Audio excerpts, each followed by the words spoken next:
All right.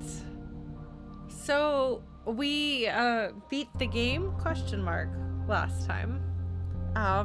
And I was really upset about it because I don't know that I have like the emotional fortitude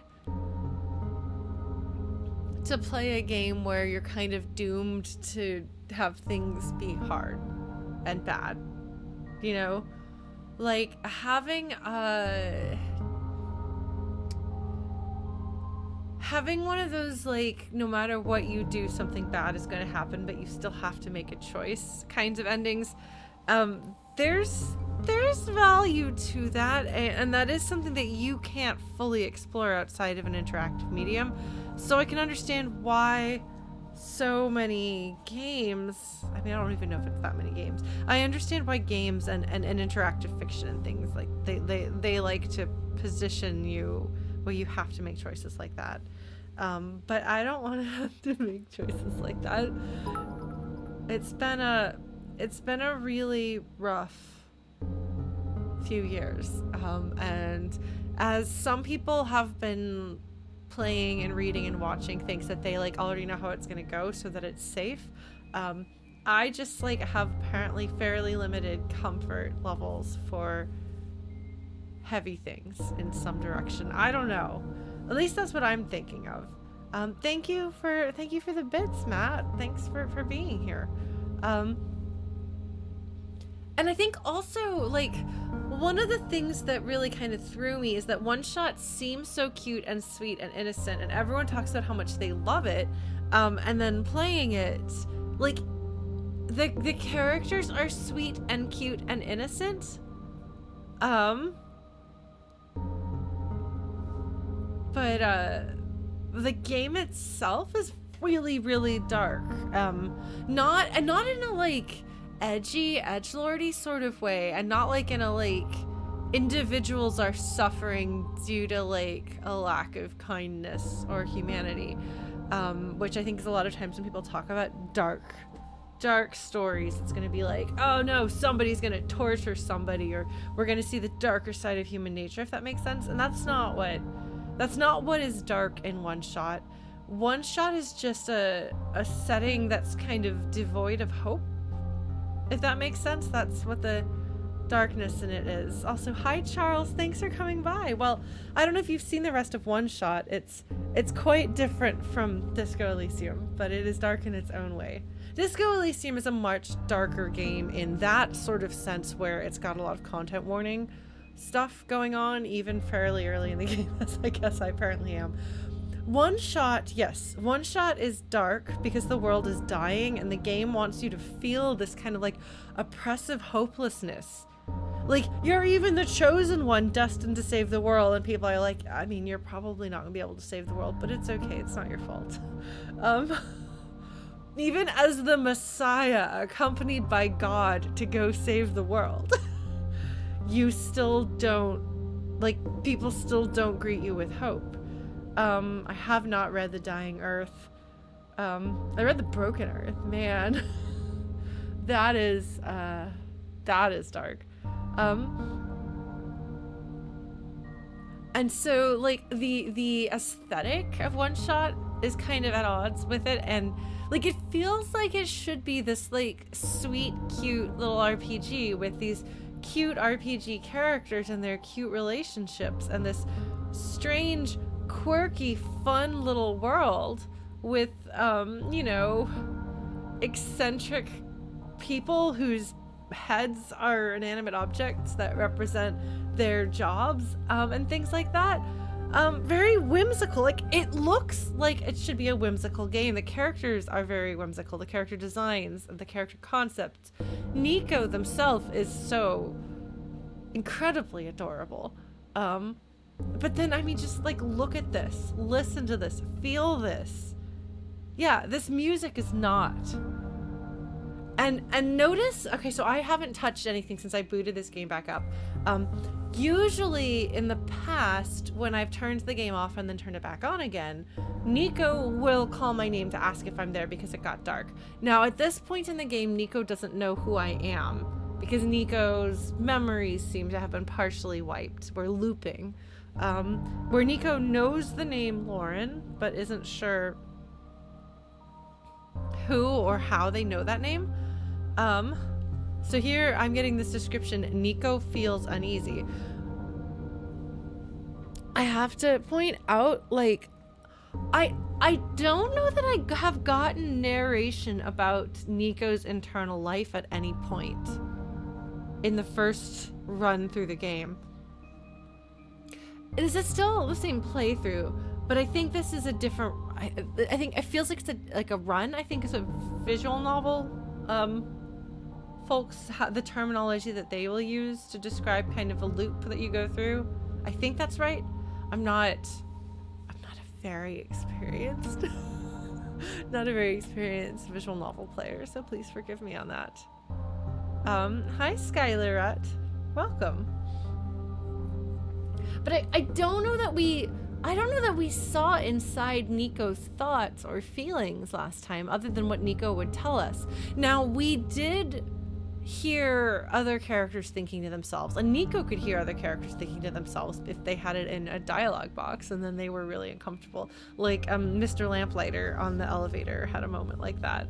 But I don't think Nico feels uneasy, has anything. I don't think there's any precedent of this sort of thing. So that's interesting. We'll see if that continues, if this is like the new trend of how things work. Yeah, so Nico doesn't say anything, just Nico feels uneasy. Maybe it would have said that if I'd shut down and turned back on during the first playthrough.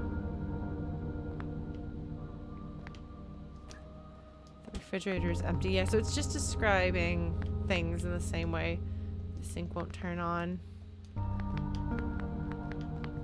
Somebody complimented my my voices that I did for the first run through this. Oh, thank you for subscribing, Blues. Thank you, friend. Which it made me feel very good about people complimenting that, because I've been trying to. I don't want to be that person who like over the top does voices, but I have been kind of trying to improve my ability to do voices as I do storytelling and narrative, because that's, if I can get better at that, it's going to open up some projects I want to work on. So yeah, we'll see. I'm gonna go ahead and progress this problem solving like I did in the first time around. Hopefully that's not wrong. I wonder if you actually have like infinite loops, so to speak, before you like in order to get it right. I wonder. Well, I guess hopefully we won't find out. Hopefully I'll get it right this time. We'll see. I try to be thoughtful. I also miss the mark sometimes, but I do try. I definitely do try. All right, Nico dips the branch into the alcohol. The smell of alcohol lingers in the empty bottle. Wet branch. The tip of the branch is soaked with alcohol. I'm going to equip that. Nico readies the branch. Ah! And it doesn't, I'm pretty sure that Nico, that it said like something like, oh, it's caught fire in like the first playthrough, but it didn't do it this time, because I suspect it's going to give me kind of an abbreviated version of things, and maybe Nico will be like, this seems familiar.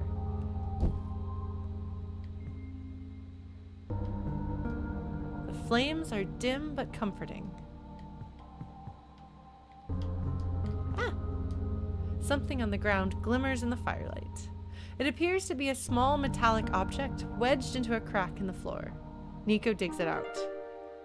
Wait, they're not... I feel like they talked last time. I feel like they said something last time, and like they had more to say. Basement key. This thing looks old. Well, let's go down to the basement and get the light bulb. The sun.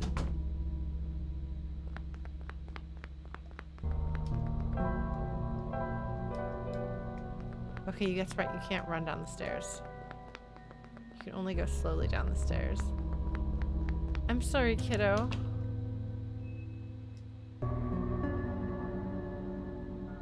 I wonder if Nico will be hesitant to pick it up this time around, if they'll remember some of that.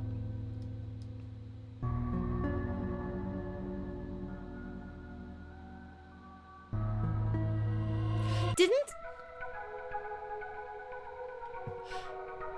No, they did. They did. They talked to me. They talked to me the whole time that we played this before. I feel like they kept saying, like, should I pick it up, Lauren? What should I do? What do you want me to do? I'm pretty sure that they were talking to me. Even with my bad memory, that wasn't that long ago. And it feels sort of in character in some ways. Ad infinitum.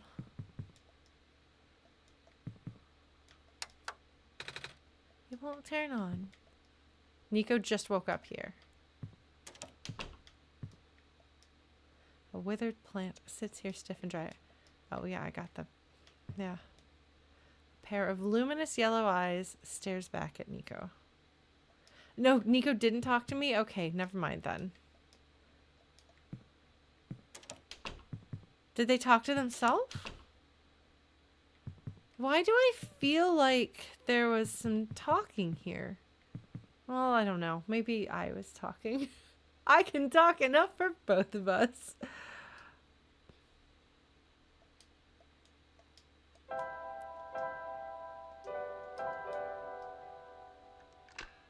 There we go.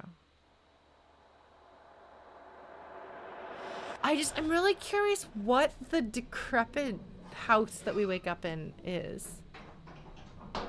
And where it is. Because now we're in the Barrens. That's left of a computer terminal.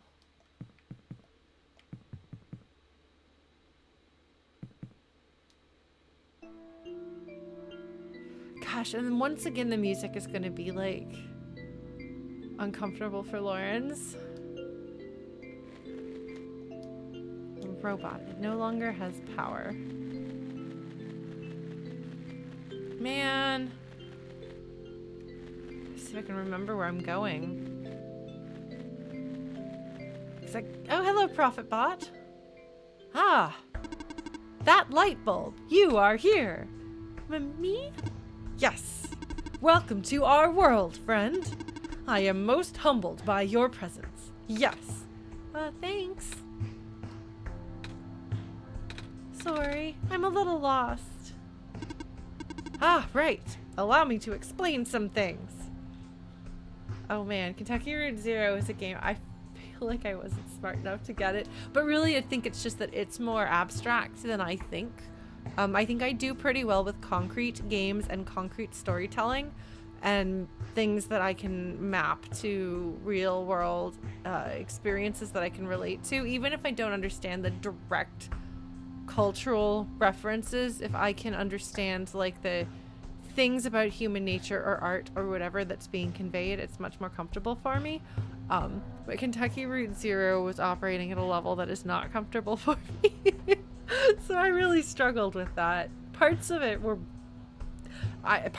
resonated, and it's definitely like a good work of art, but art is not always something that is equally accessible to all people, and not like in a like gameplay sort of way. Just sometimes things just don't click with your brain. And yes, Nico is one of the cutest characters I've ever seen. If you have any interest in playing this game yourself, there's going to be major spoilers because we're doing something different this time around. But you're welcome to stick around if you don't mind. All right. May I first ask how you arrived here? I'm not sure. I woke up in this weird house. It was really dark.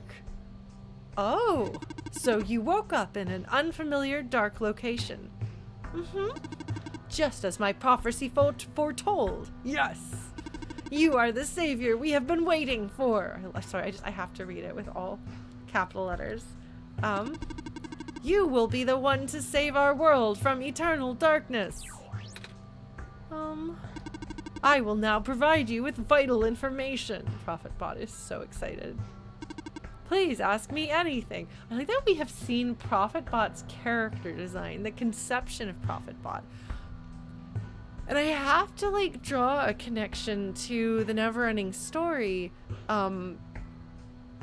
where Atreyu is sent on a quest, specifically because quests are most likely to capture the attention and emotional investment of a kid reading a book.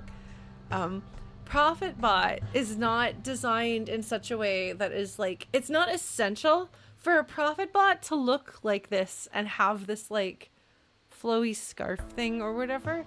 But Prophetbot, we saw Prophetbot be designed, and I wonder if Prophetbot was designed within the context of the game universe to be something that a person walking through this world would be like, that looks like an important NPC, perhaps a quest giver.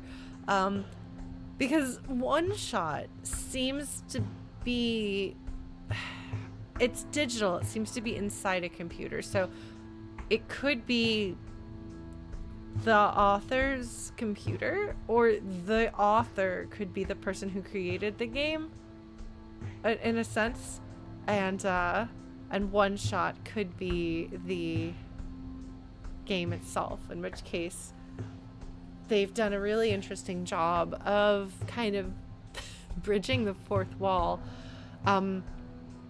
It's almost as though this being interactive allows the person creating it to make you sit in Bastion's seat directly instead of as somebody reading Bastion's story, if that makes sense. Is anyone here not familiar with at least the movie or the book version of the Neverending Story? Like, is there anyone here who has not in any way encountered the Neverending Story? It's one of my biggest cultural touch points. So, and I feel like a number of people making games in this era are very likely to also have it as one of their creative touch points. I'm fairly positive that Toby Fox was inspired by it, and this game feels very much like it's got that. Not obviously, it's not like I'm going to create a thing that is the Neverending Story but mine, but where it's one of the pieces that goes into what inspires them. One of the pieces. Oh my gosh. Okay.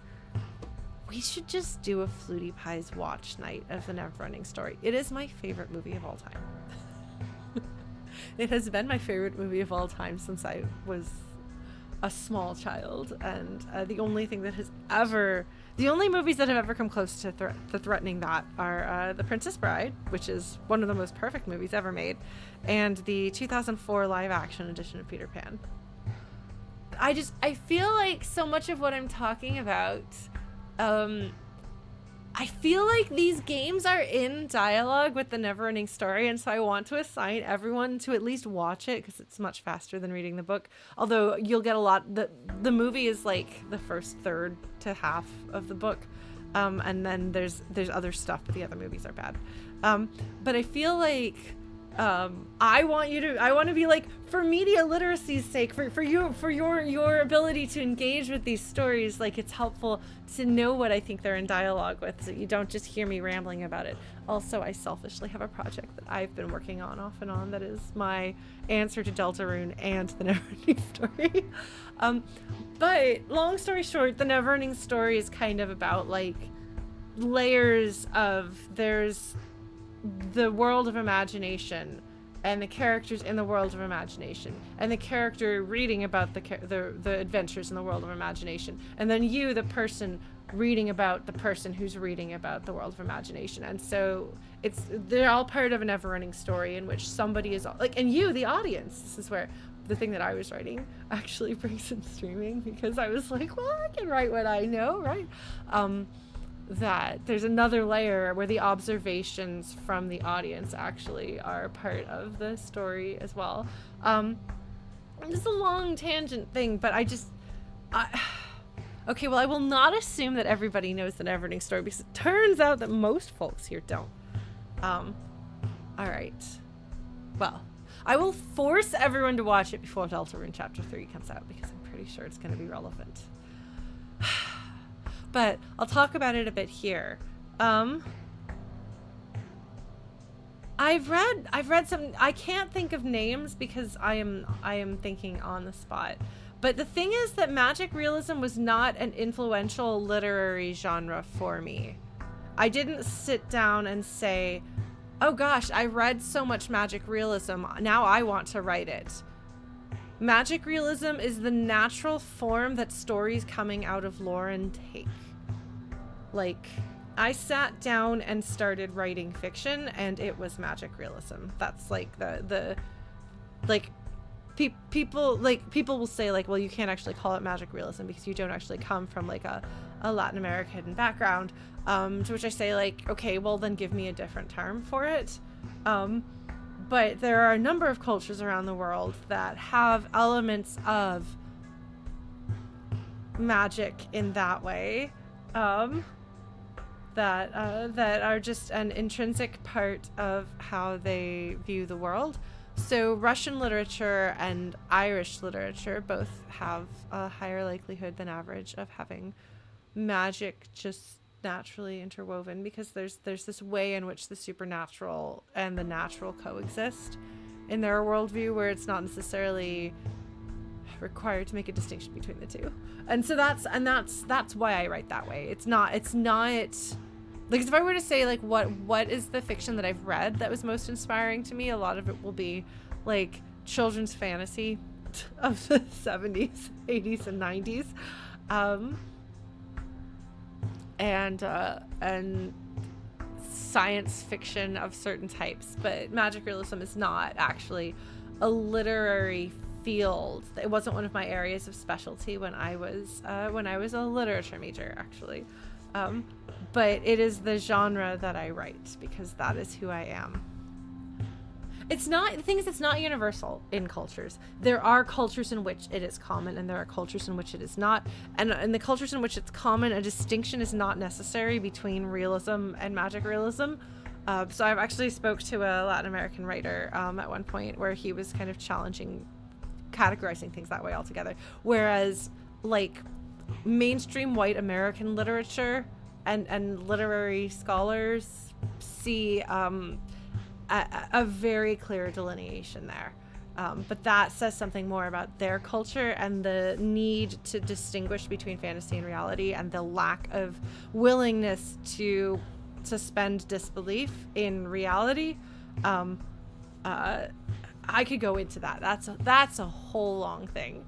We can probably blame the Puritans, as we can so much that's wrong in mainstream American culture.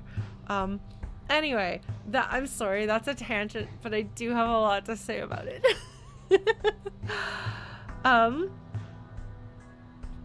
So OneShot is, I'm not trying to say anything about it in magic realism, I just got asked about it, which if you haven't watched other streams from me, I talk about magic realism a lot, and that kind of thing that I just talked about, it's a known thing that I talk about a lot.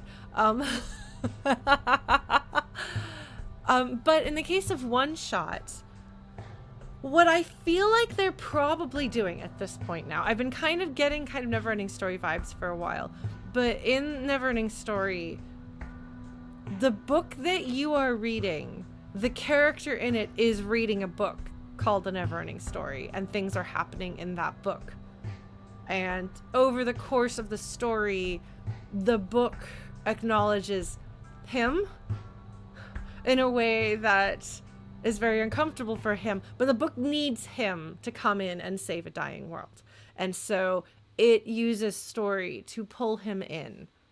It uses story to catch his attention in a way that will catch his attention and pull him in and convince him to let go long enough of the world that he is in, his normal mainstream world that is ostensibly our world, and step into the world of imagination so that he can do what is necessary to give the world of imagination a kind of a new lease in life. There are a lot of things created by people of my age or slightly older or slightly younger that have inspiration, or that have that as one of their primary inspirations. Like I've said, I think that Toby Fox is inspired by that, or I suspect Homestuck is inspired by that, and so Toby Fox may have inherited it secondhand. But given how many other things seem to inspire him that I would have thought he was like half a generation too young to be into, he might firsthand have love for the Neverending Story. I don't know. I've read some Gabriel Garcia Marquez, and please forgive my pronunciation. I cannot do accents very well, and I have only one kind of R that I can make, which is very limiting when it comes to Spanish, unfortunately. But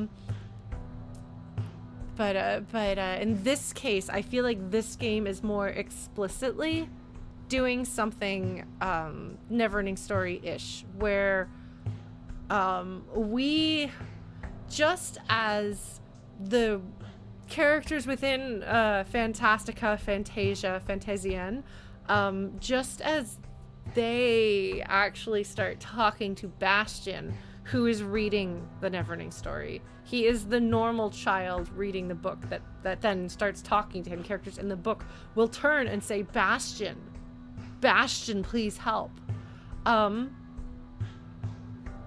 OneShot. See, in the case of the Neverending Story, we are passive participants. Okay, Homestuck is 100% inspired by Neverending Story. That's the one thing people have said that has most made me feel like maybe I will read it. I cannot stress enough how important the Neverending Story is to me as a person. You think that you know how much I can love things because you've heard me talk at length about Final Fantasy VI and how important that is to me. Final Fantasy VI was a story that, like, I imprinted on at a young age, and so I love it very much. The Neverending Story is, like, the origin of my soul. I'm not even exaggerating. So, with the soul from the Neverending Story and an ethical and moral compass from Lloyd Alexander's Prydain Chronicles, I present Lauren, the flute. Oh, and a creative sensibilities of Susan Cooper's C Word and The Dark is Rising. Those are the most formative things that have shaped me as a person. Final Fantasy VI is just something that I love very much, but there's a slight difference. But so in the Neverending Story, we are passive, either the movie watchers or the book readers. And there is nothing in the movie or the book that explicitly talks to us. It doesn't know our name. It doesn't know what we're doing. No character in the Neverending Story turns to the camera and says what we're doing or what our audience is. It says that we are an audience that was with Bastian when Bastian did these things. And Bastian is like, how do you know this? And who is it that is my audience? And it's really interesting to me, like, by providing interactivity in the audience's shoes, in our real world human audience's shoes, games are able to eliminate the barrier between you and the story. That the Neverending Story, the movie and the book, are not capable of saying, you know, Lauren was homesick from school as a little kid and happened to be flipping through channels when she saw a luck dragon, and that's why she started following his adventures. Like, the filmmaker didn't know that, and the film doesn't include that, and it can't. But OneShot can pull your name. OneShot can have its main character talk to you, just as the childlike Empress is able to say, Bastian, please, completely skipping past Atreyu, the kind of middleman whose adventures capture Bastian's attention. She looks straight at you through the camera and she says, Bastian, please. In this case, Nico, the character directly who is going through these adventures, can look at me and say, Lauren, please. And it's it's doing the same sort of thing, and it's really powerful, pulling you into it. And I find that sort of thing really interesting, especially because I get the feeling that in a way Nico is our perhaps Nico is our Bastion character, where the world of imagination, I'll call it Fantasia, which is the translation that I was first introduced to for the world of imagination in the Neverending Story. There's Fantasia and its people and its story, and then there's the outsider, ostensibly from our world, who gets sucked in, and then there's us, indirectly, not directly pulled in, who are the audience for both of those stories folding together. In this case, Nico has their own world, and they are the outsider sucked into the world of imagination, which is either the author's computer or specifically the author made a game. Which would actually make a lot of sense, come to think of it. I hope you don't mind, we're just going to do this. I mean, I'm still going, so obviously I'm not too worried, I guess, about going on this. No, the game itself feels kind of like, in some ways it feels a little bit like Baby's First. Not quite, it is much better than Baby's First, but it is a simplistic game world with a small number of zones, with level design that's not the most comfortable or intuitive. There's a lot of wandering around in empty spaces trying to figure out what you're supposed to be doing, which is not the case in something that's more tightly designed like Undertale, which is why I suspect that the team that made this does not have quite as much experience as Toby Fox did when he made Undertale. But it feels like they made a game, and for some reason, maybe it glitched, maybe something went wrong, and it started coming apart. And they were like, what an interesting narrative it would be if someone built a game and did a ton of world building, was really excited, started making this world that was their world of imagination, that was a game, and then it started coming apart. It started dying. And they weren't able to save it. And then they had to devise a means of pulling somebody perhaps from another fictional world into this game to try to bring life into it. Does that make sense? Are you hearing the stuff that I'm saying? Am I clear? Do you want me to try to rephrase that differently? Because that's kind of what I think OneShot is doing. Because the author has been communicating directly to us, the player, with things on my computer outside of the game world. And they definitely seem to be referencing my existence and the author's role in the creation of this world and these characters. Which brings me back to this direct moment right here in which we have Prophetbot, and we saw Prophetbot's character design, I believe in George, is that her name? George's library? I think she had the notebook that had Prophetbot in it. And it looks very much like somebody sitting around designing characters and showing their friends, like, this is the sketch I did for this character. What do you think of this? Here's some notes. And then, like, you program it or you build a sprite based on the character design, you know? Like, that's a lot. That's what it feels like. And obviously Prophetbot has to be something that within the context of the game story, Prophetbot is designed so that it will not run down. It will continue to have power so that you can talk to it. But also, its design needs to signal to you that this is one that you can talk to. This is one that, like, stands out in this, like, glowing, shiny, there's a person here. Quest giver here. And I don't think it's accidental that that's the feel that you have. And it feels like, okay, so is the author able to actually go into their game world in some form? Do they have an avatar that lets them go into the fictional creation that they've made? And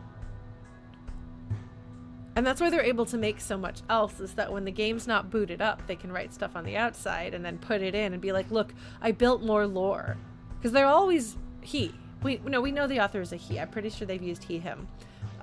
They've the game has shown us, like, he's talked about, he's explaining how things work. Basically, it feels like the game creator filling the game with all this lore and all this backstory, how things work, why they are the way they are.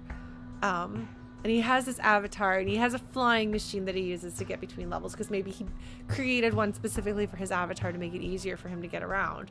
But then something went wrong, and I suppose we'll figure out what that is when we get to know the entity. Did he create an artificial intelligence of some sort that actually came to life on its own, but the process of giving it life requires more power or programming or something than the game can spare, and so its existence strips the life from the world? I don't know. I'm just throwing stuff around, man. Okay, well, Prophetbot said, please ask me anything. And Nico says, well, can you tell me about this world? I'm not sure where I am exactly. I can't see too far off. Everything's so dark. Our world was not always this dim, nor was it so broken. But time waits for nobody, not even saviors. The world is divided into 3 regions. We've been to these. You're on the fringe right now. The Barrens. The fringe of what? That tower you see in the distance once held our sun. And towers, computer tower, I don't know. Oh, so that's what the tall thing was. As you go further toward the center, you will cross the other regions. There should be a map still in this outpost somewhere. Ooh. Can you tell me about the light bulb? I found it in the house I woke up in. Within your hands is our new sun. I don't know why a light bulb in the case of the story that I'm concocting in my head about what's going on. Your son? Yes. Years ago, our previous sun sat atop that tower and spilled its life into the land. But one day, the light went out. The childlike empress needs a new name. Oh. The world is still hanging on by a thread. The surface of this world is abundant with an element called phosphor. Fortunately for us, this element stored light energy from our previous sun. It's now our only source of illumination, but its energy is finite. When the last of the light dies, our world will too. Ah. But now that you are here with the new sun, all is well. You will need to restore it to the tower. That looks pretty far off. Yes, so begins your pilgrimage. Also, the sun is fragile, so be careful. If the sun shatters, the world will end in an instant. Hey, Oofus, welcome. And also Violet Square, hello and welcome back. Oh, can you tell me about, you can ask about Lauren. This I don't think. I'm pretty sure things went differently with this the first time around. When I woke up in that house, for some reason I called out a name. Lauren. I'm not sure why I did that, but then I saw it on a computer too. Ah, that would be our god. Oh, right. I think I feel like I remember something about that. Oh, they look so distressed, this precious baby child. You do? But wait. Notice, like, some of this, like, but wait, did not get capitalized. It's like it's breaking from its script. Did you not just arrive here? I was the one who was supposed to inform you of that. So, how did you know? ... It just made sense, I guess. Ah. Have you already contacted Lauren, then? Nope. I just have to close my eyes and focus, right? And then they look right at you. Then they close their eyes. Hey, Lauren? God? This is going to sound weird, but have we met before? Why would you say no to this child? Probably if it's something to help save the world. But for now, I'm going to try to continue my policy of being honest with this kiddo. Yes.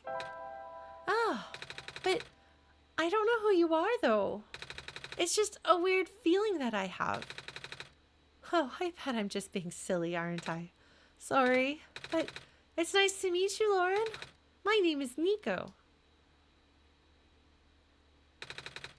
I just contacted Lauren. Yeah. Do not be afraid to ask Lauren for assistance. You are the Messiah after all. Can you tell me about going home? Ooh, now we know there's more to it than what is told here.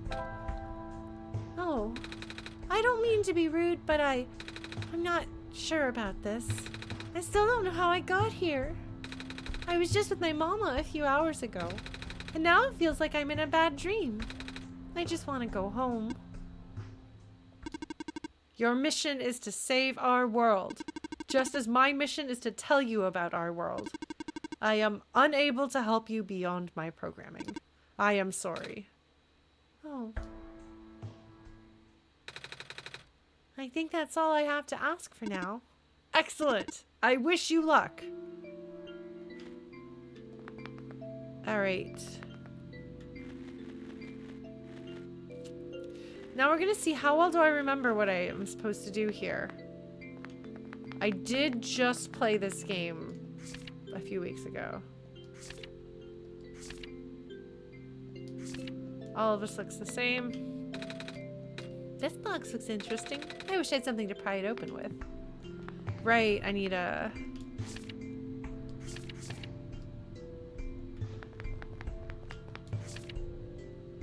See, like, this looks like world building that somebody drew. You know?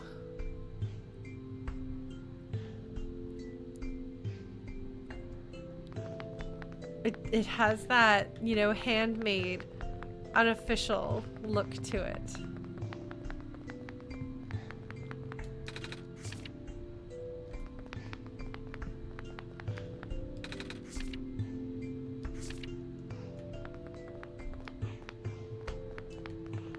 Alright, so I need to get a Gordon Freeman pry bar thing. Crowbar, that's the word.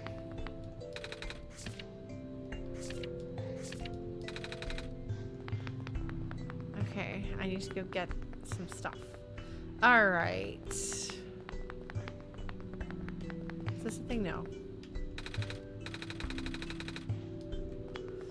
Alright, so that's the charging thing for Prophetbot, if I remember correctly. Hi, Prophetbot. Alright.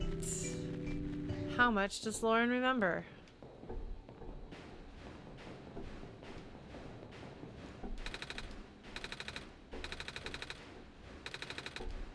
Oh, poor kiddo. I feel like there was something here that I needed, though. But I don't actually know. I know that I'm gonna flatten a thing. Man, I'm sorry you're stuck with my memory, folks. You would think, wouldn't you? You would think that I just played this game, like, this part of the game, like, how many weeks ago? You know? You might think I would remember. It's been a month. You might think I would remember, but you would think wrong. I don't remember. But I do know that I want to go into the mine before I talk to Silver. Because I need to go talk to whomever's back there before I get told safety violation.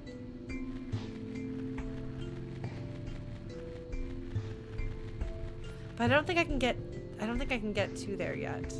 Maybe I can. Can I get to Silver's area without a gas mask? Actually, I might be able to. Is this it right here? Yes, here's the clovers.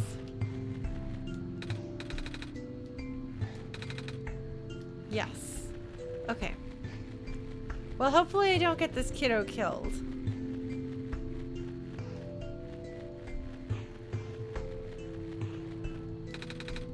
Entrance is roped off, and there's a sign here. Warning, authorized personnel only. Visitors must see the head engineer for permission to enter the mines. I guess we should find the head engineer. Okay, okay. So I have to talk to Silver, but before I talk to Silver about what to do in there.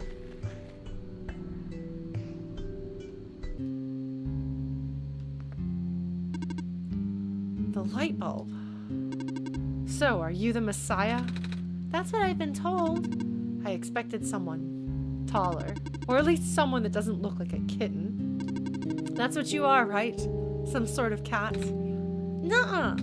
I'm a person. You got the eyes of a cat. But cats walk on 4 legs. Well, either way. A child like you being the Messiah just doesn't feel right. And it's true. By making Nico a child, it is much more uncomfortable that you have to make the choice that you do later on. But that robot back there says there's no mistake. I know. This is going to sound cold, but I honestly think you were better off just leaving and letting the world die naturally. The world has been falling apart for a long time. This manner of decay, it's highly improbable that the sun can fix it. You've already seen how bad it can get, right? We haven't seen much of anything, actually. And we can't really just leave. Oh, so you just got here. Then you must be headed towards the tower. It's where I'm supposed to put the light bulb, or sun, isn't it? Yes, at the very top. We know that the tower contains a force that nobody could comprehend. Why is it constructed that way? Is it fenced off from the rest of the game design? I'm sure we'll get an answer. And the power is strongest at the summit.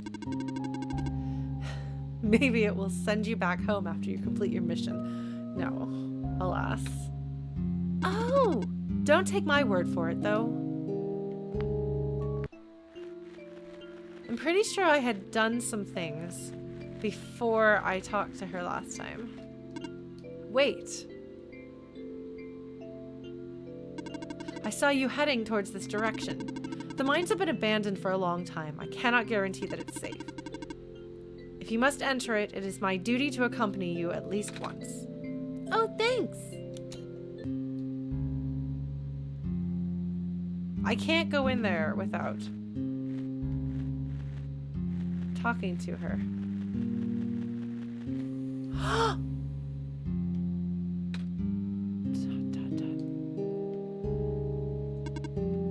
No, wait, can I not do this?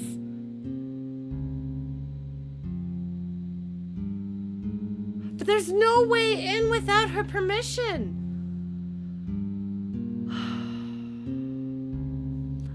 I want to see whatever that was. I couldn't make out the details, I just saw the glow. I wonder if that's somebody with the last sun or something like that. Because it was sun yellow. Are you okay?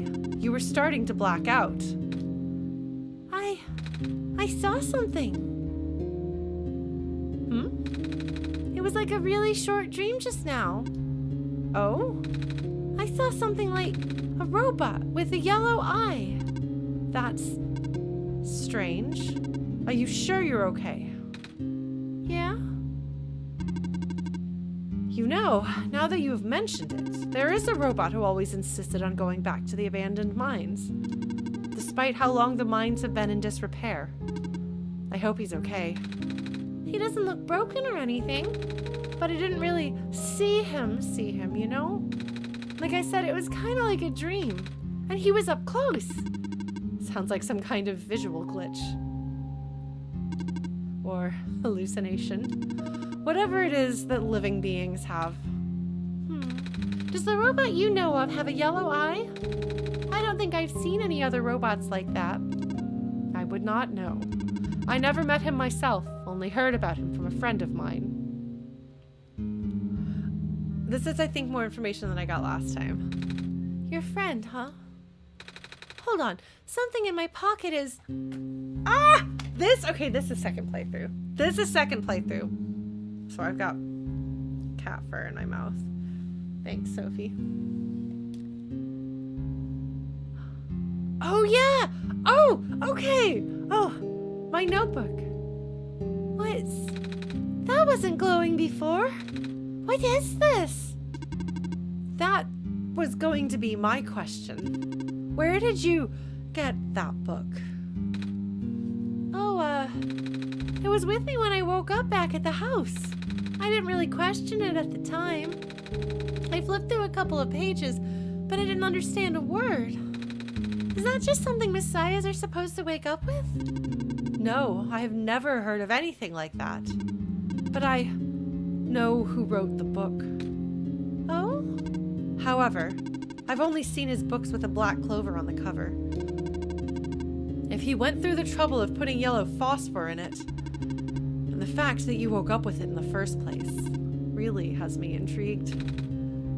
Yellow phosphor? Oh yeah! That's the rare phosphor that people think the sun is made of, right? There's no way they would know that. Nobody has told them that in this playthrough. Wait a minute. How do I know this? Look at their face. Kiddo. I don't think anyone's told me about it. I can show you if you'd like. My friend gave me this a long time ago. Pretty! Oh my god. I love this kid. I love this kid. I think you can get a Nico plush from Fangamer. Oh, looks like there's a clover in the necklace, too. Like the book. Well, it is the same person. Oh. That's why I think this journal would be important. You said it just started glowing. Yeah? That was right after your vision, then. This has to mean something. Maybe you should at least try to read it again.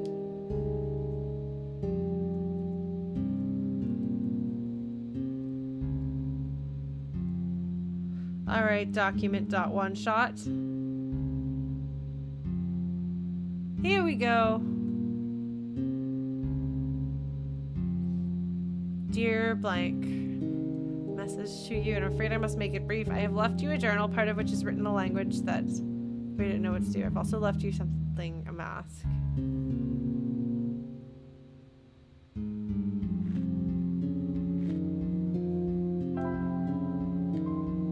Glowing journal, it's glowing now. Oh! Oh! I found this page. And again, it has that very hand-drawn on notebook paper thing. Like it's somebody scribbling ideas for their game in class, you know? It has that vibe. Okay, but you notice how it lines up perfectly?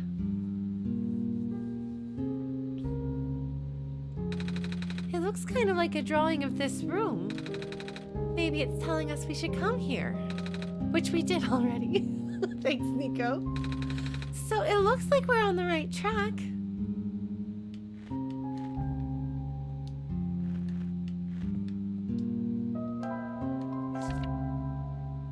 It's not lined up right.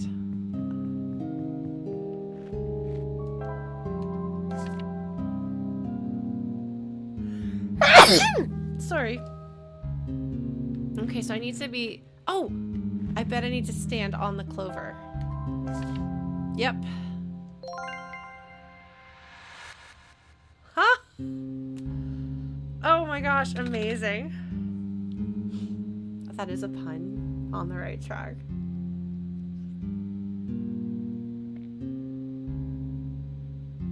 Well, okay, so I've played enough games where I have a really hard time with depth perception, and I've started noting when they put something on the ground to indicate that this is the thing you're supposed to jump from. Thousand Year Door did that. And I feel like Celeste might have had a couple of things like that, but I think that Thousand Year Door in particular did. And so I look for that sort of thing now. It's not something I would have, I think, thought to look for in the past, but now that I've had some more experience with games, that makes sense. But also as I was trying to figure out how to line the picture up, because we did see during the endgame section where you line up the notebook with things, that is what you're supposed to do. And so I knew that I wanted to line it up with the lamp, and then I was moving kind of closer in the right direction. And then I was like, okay, well this looks close, and I was like, oh, there's a clover. Oh, that's the cue. So it all comes together. What just happened? I'm not sure. I wasn't looking. To be honest, neither was I. I was just taking a closer look at the journal. And then I found this page that looks like a drawing of this room. When I looked back up, this minecart just showed up out of thin air. Should I be worried? This looks like a standard issue minecart, though. Which means it likely detected the motion in this room and sent itself over.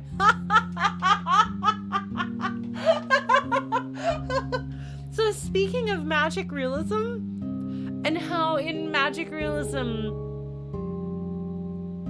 you can have a thing be caused by magic in the world of magic realism, but if your audience reading it is not opens the possibility of magic existing in this realistic seeming world, they will find some convoluted thing that isn't magic that explains why things are happening, or they'll just say the character's hallucinating. That's their favorite.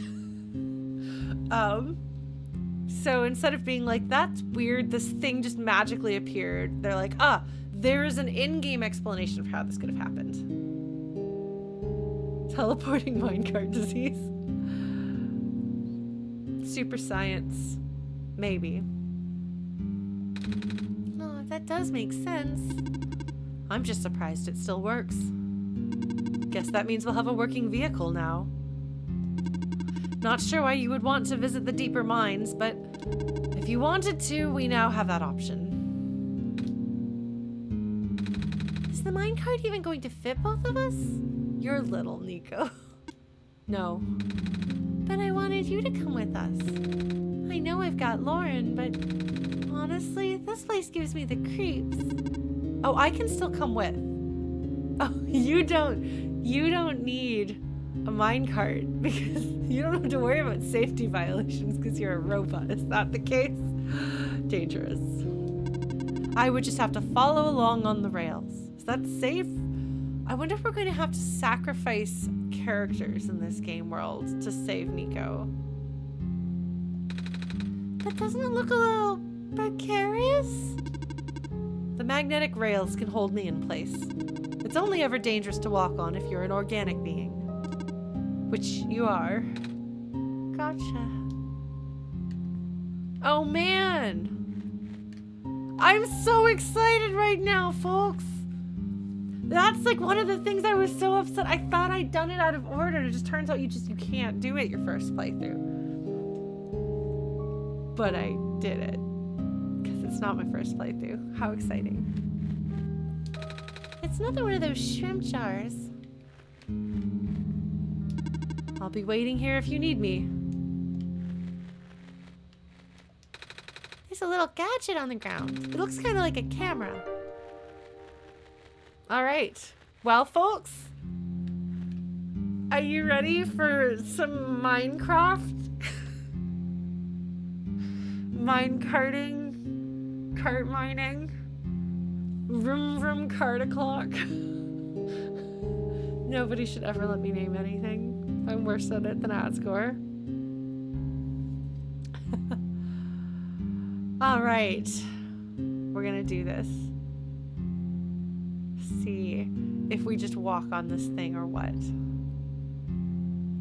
Nico's Minecraft YouTube channel would be adorable because they would just be like screaming the whole time, but like in a cute way. Okay, here we go.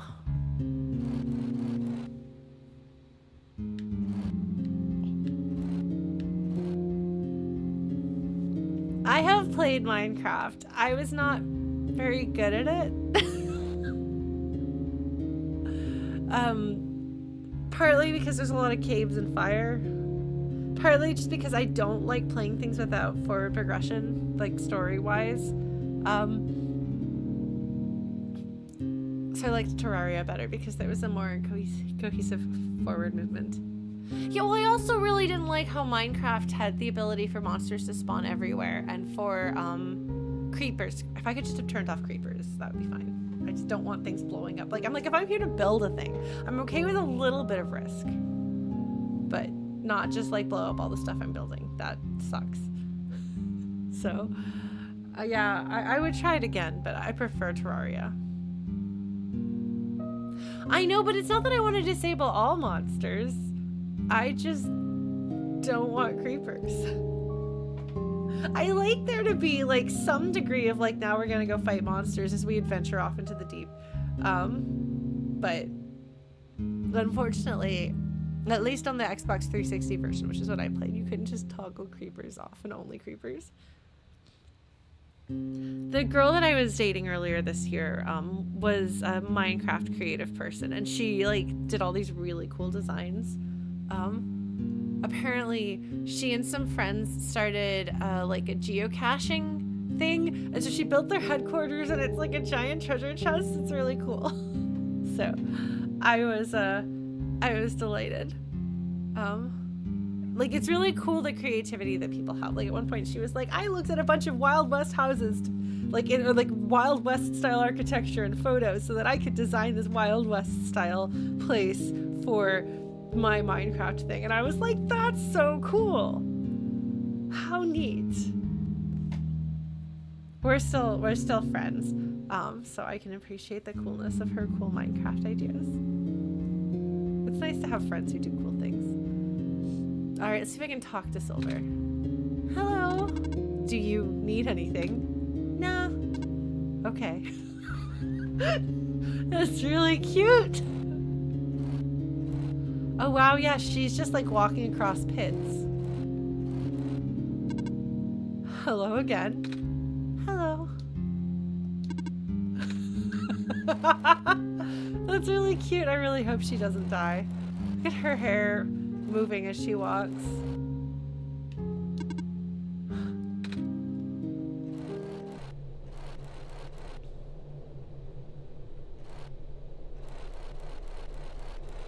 Safety violation.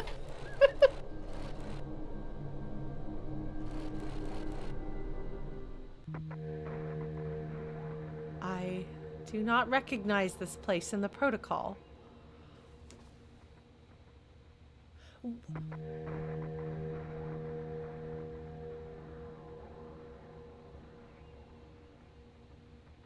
Hey, folks.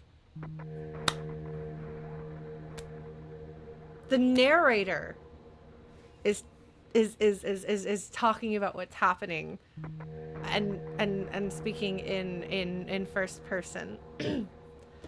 It's the narration.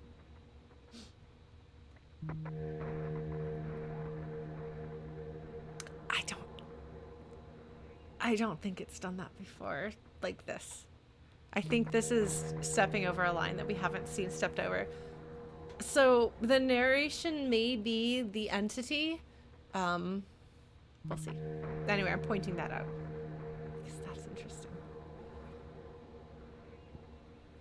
I do not recognize this place in the protocol. This isn't what I'm supposed to be showing you at all. It's the game's narrator. Ah, this is cool. This is cool. Okay. How did you get here? I can only think of one person. He contacted you? How long has he been doing this? It doesn't matter at this point. You are going out of bounds. It's a thing you can do in video games. You can go out of bounds in levels. Places where the player is not supposed to be unless they crouch in a corner and backflip off of the penguin's head and clip through the wall into the out of bounds territory. Amazing. You should turn back. Please turn back. Or you get yelled at.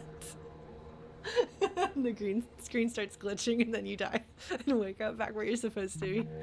Thanks. What's why do they call him in Talos Principle? The voice of God. Man. Bad things are going to happen. Oh, Elohim, that's right. Oh man. Okay. Very bad things. To be fair, bad things happened the time that I stayed in bounds. I'm very curious because, like, I don't 100% trust the author. And the entities seemed very motivated about saving Nico. Introducing some degree of moral complexity. Like, the author kind of betrays you, and that doesn't like betray you, but like kind of has withheld information, and the entity is trying to save Nico. So there's something going on there. At this rate, Nico will be in danger. Yeah, so the entity, this is decidedly the entity, and the entity is in some way the game. And the entity does not want harm to befall Nico. Please turn back.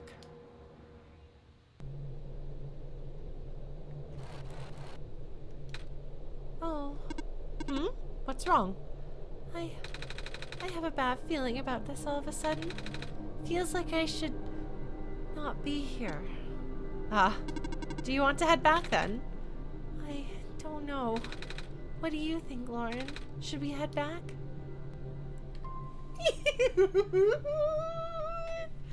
Oh no, game. Well, we may wind up looping. We may wind up looping this. There may be more to this than I thought. We may get this child killed. Because at this point, I don't know. Because like I said, the vibes of this game and the characters that it has are at odds with one another. And I don't know how it's going to go. They've given me the chance to meddle, and I'm going to meddle. Because at this point, I don't know that I trust either the entity or the author. So, unfortunately, Nico, I think we're going to have to plunge on ahead. Continue forward.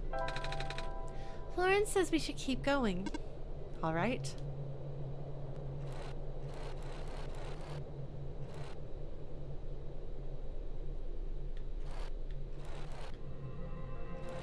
They can just stop and stare at you. See if there's some property damage involved here.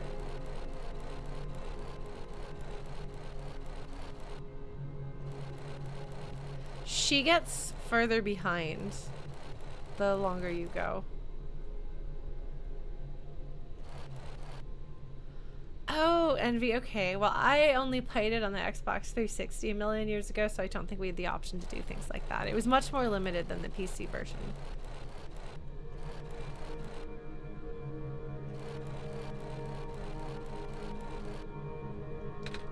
Hello.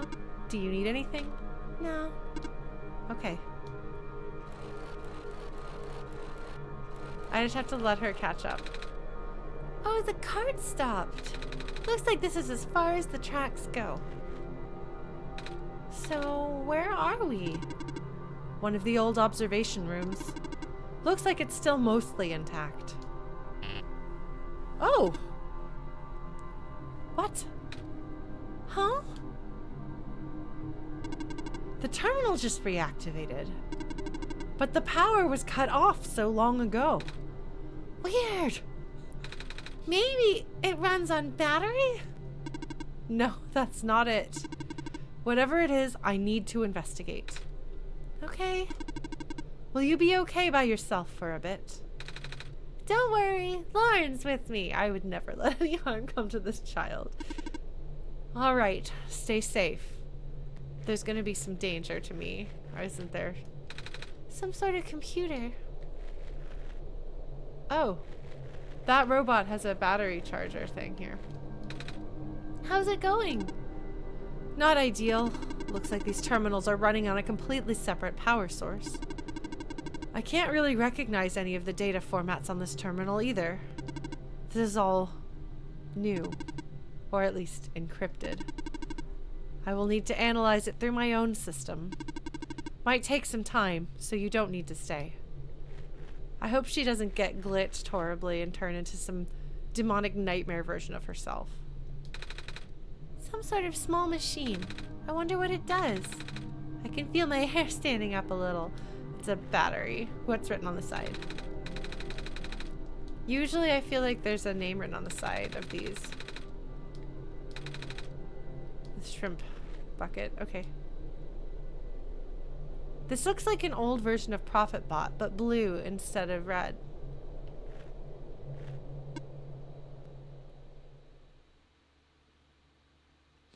And is there a chunk of it missing? That says ... I recognize the light in your eyes. It does have the glowing yellow eye. You are the person I am destined to meet. Notice this one talks. This one's tamed. This one doesn't talk in robot talk. What is your name? I'm Nico. Do you know who sent you? No. Wait, do you mean who sent me to this world? There was a robot a while back who told me about how I'm the Messiah and stuff. So I'm guessing Lauren sent me. With them being God and all. This is not a power I can be trusted with. ... The robot looks a little bit like you even. Maybe you know each other? I cannot say. Oh? A lot of my memories have been removed for safety reasons. This one almost looks like they're wearing a lab coat. Your memories were removed? That's terrible! Wait, I'm guessing that's less of a big deal for a robot? I think memory loss sucks no matter who you are, Nico. I'm sorry. I'm going to assume you do not know who sent you. How did you get here then? How did you reach this room? Oh, we got here in a minecart. But the minecart wasn't there when you entered the mines, was it? Oh yeah. So, how did you find it? I didn't really find it. The robot lady thinks it was just the minecart coming to us, but I remember looking at the journal when it happened. And when I looked up again, the cart was just there.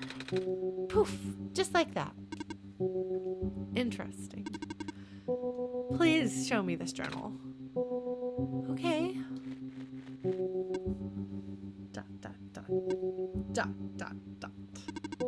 Then it has already begun.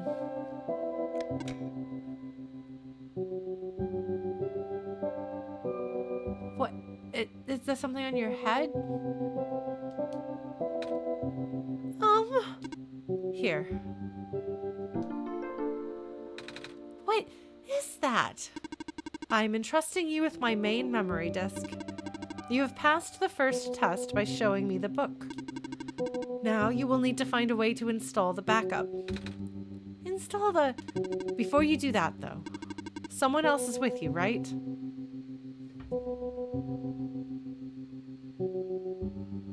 That's neat. Never mind. It's the entity, the narrator. Someone aside from Lauren. A resident of this world. Yeah, the robot lady with the red hair. She's in the computer room right now. Then please do not tell her you found me. At least, not yet. I can't be seen like this. Okay. Please help me restore my memory. Bring the disk back once you have the backup. 10. Can someone write down? Wait, I can write down.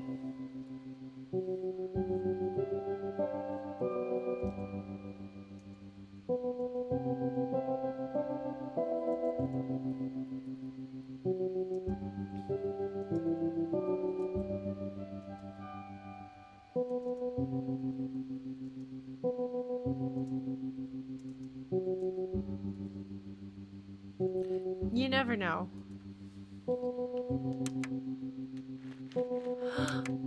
Oh!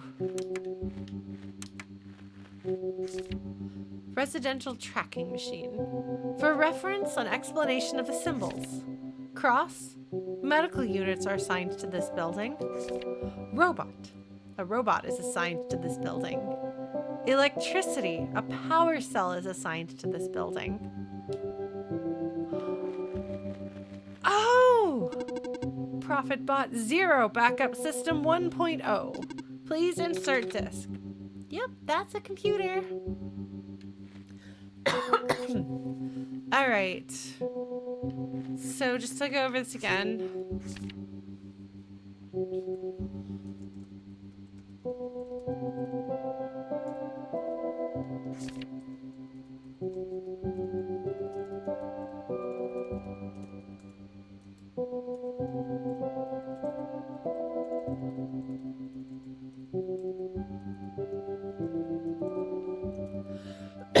Look, I'm really good at notes.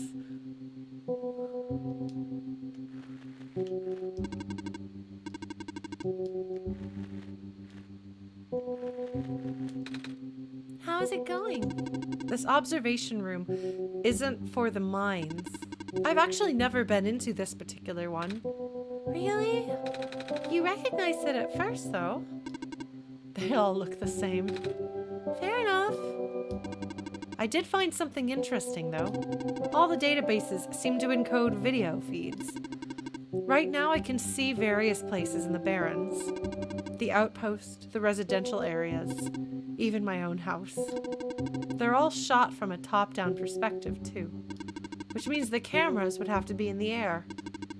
But I have never seen any cameras around. That's kind of spooky. I might go investigate later, yeah. Did you find anything interesting in the back room? You were in there for a while. Yeah, we found a dead end? I see. Oh, found another video feed. I should definitely go look for the cameras later. This is really bothering me.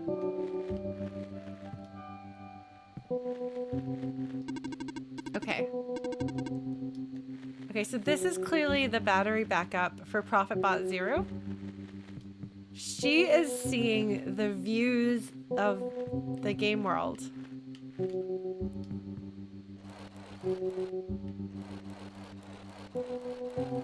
Well, I hope she doesn't die. Yeah, Nico is not very good at lying, no.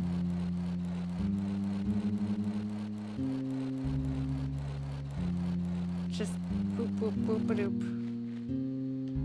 Alright, Nico.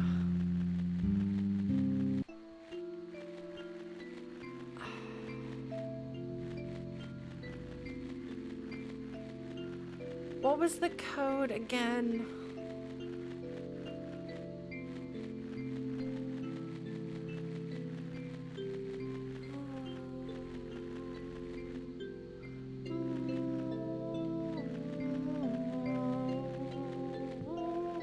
Is it like 27312 or something like that?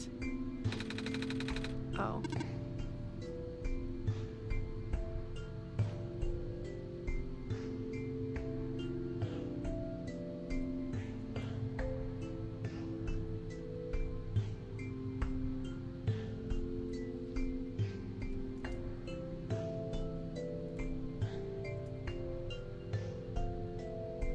Oh, okay. It lets you just, sorry, I don't want you folks to snoop too much at what's on my computer. Alright, 273. I was right about some of these, the first few, but not much else. 273. I was gonna save the other document because I didn't realize that Notepad could have multiple things open because it used to not be able to do that. 986.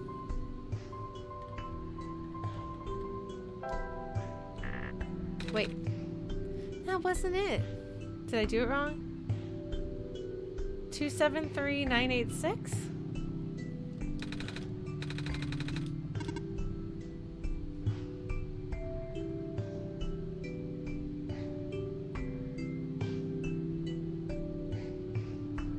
Hold on. I'm gonna move this off that screen and cycle through.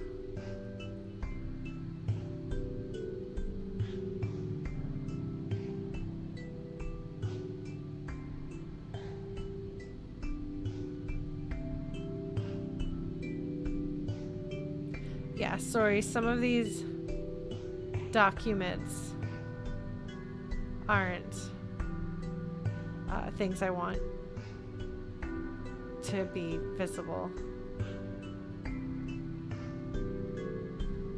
273986 is all I'm seeing.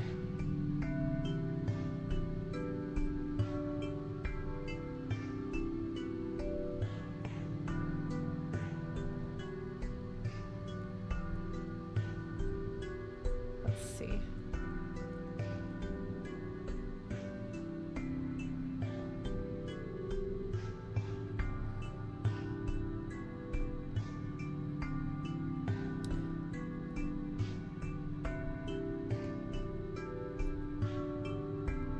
Well, that's not good.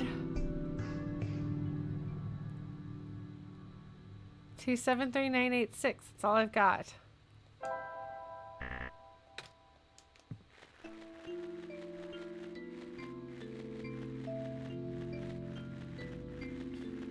Not really sure what to do about that.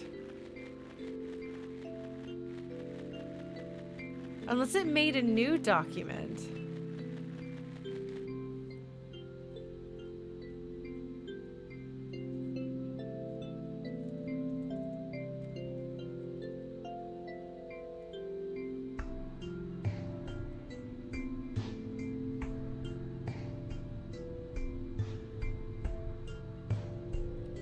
Sorry.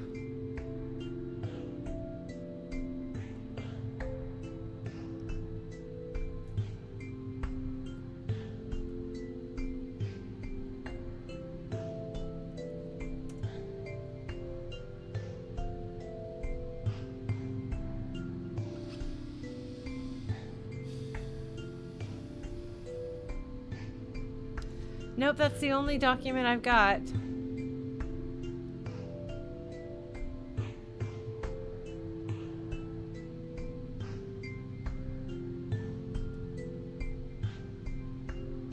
Well, I don't know what to do about that, so we'll see what happens.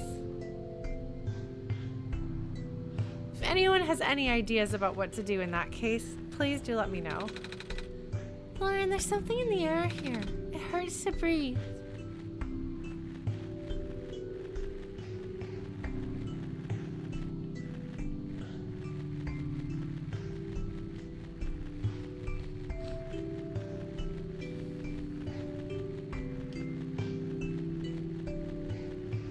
Oh, okay, fixing the battery again.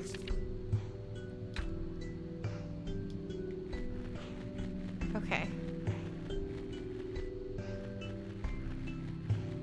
I thought that we got it from the notebook, but I guess we didn't get it from the notebook.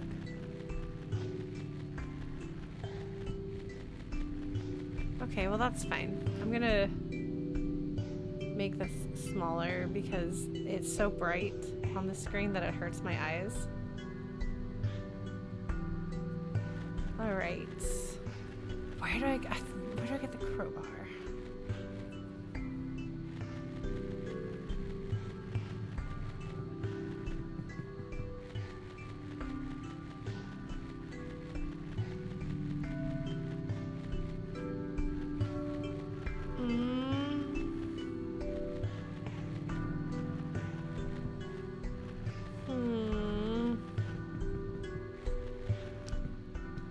This is where I woke up.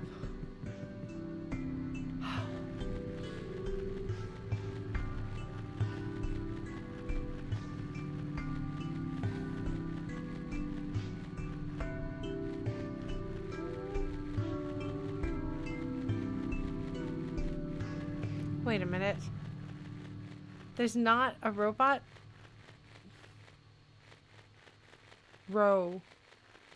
Robotbot. No, there is. They sure are glitching, though. That's good. That's real good. Were they glitching last time? Oh no! It's some weird square stuff. I don't think they were glitched last time. Here we go. It's a metal pipe. Must have broken off in one of these terminals. I'm a little tired from walking. Is it alright if I take a nap? I want to say yes.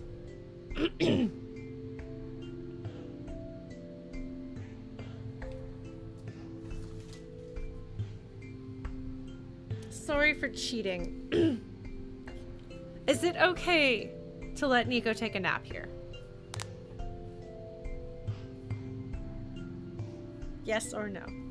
All right. We'll do this, folks. Let's do it. Yes. Okay. Thank you for that, folks. Well, when you need to rest, napping is important.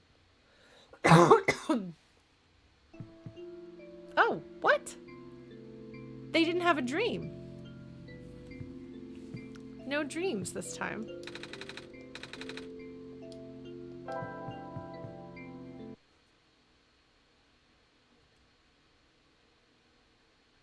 Huh.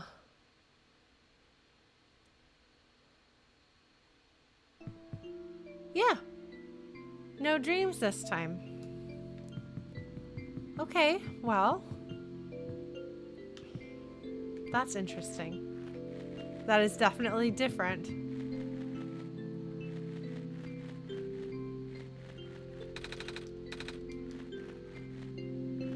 Well, I wasn't sure if there were going to be new dreams, you know?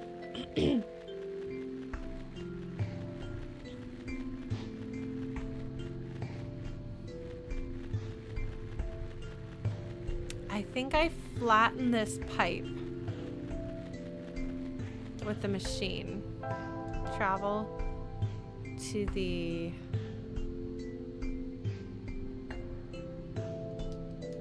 outpost? Hello, Prophetbot. Here's the factory. Alright. Sorry, child.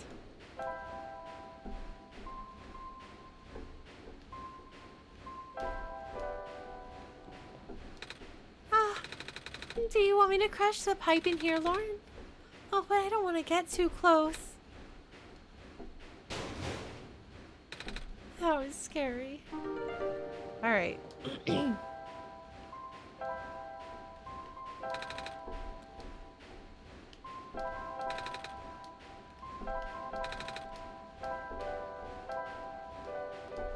feel like I could get the lens out of that somehow. Okay, so we're gonna go back in here and pry open that box. Not a scaredy cat. No, certainly not. This bar should open it. There's a little metal cube and some broken glass in here. Looks like what used to be a machine part. It says solar battery on the side. Sorry, I feel like my voice for Nico is not quite the same.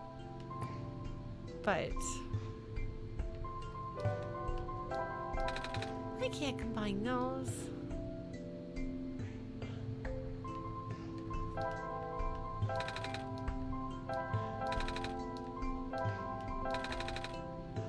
I don't think we can do anything else here, Lauren. It feels like we're on the right track, though. A broken camera with a large screwed-in lens.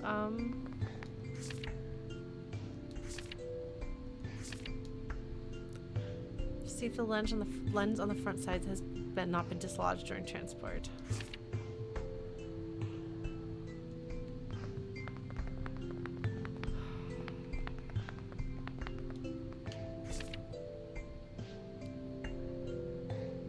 Last year's incident.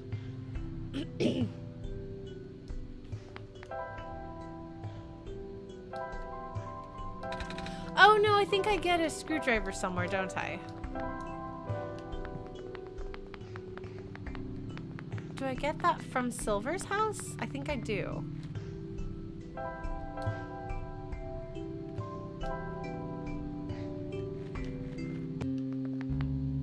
Yes. Screwdriver. There we go. We're gonna use the screwdriver on the camera. Use the screwdriver to pull the lens out? Okay. Done. So I'll put the lens in the broken battery. The lens pops right in. Empty battery light bulb. We're using the sun directly on the battery? I would have never thought of that. Good thinking, Lauren. Huh, looks like it's already fully charged. That was fast. Alright, my memory is good for something. Not often, but sometimes. Okay, so then we're gonna travel back to the outpost. Because I think in here is where we can get to the machine that we need to charge that with, right? Yes.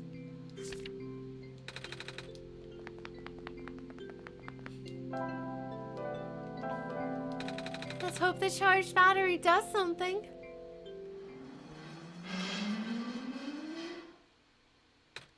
Whoa. All right. I am functional. Did you power the generator? Yeah, guess we did, right, Lauren? I am functional. I can walk. I'm not sure where to get this new code, though.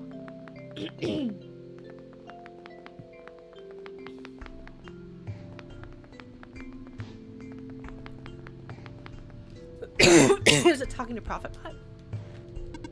Hello again. Are there more questions you wish to ask?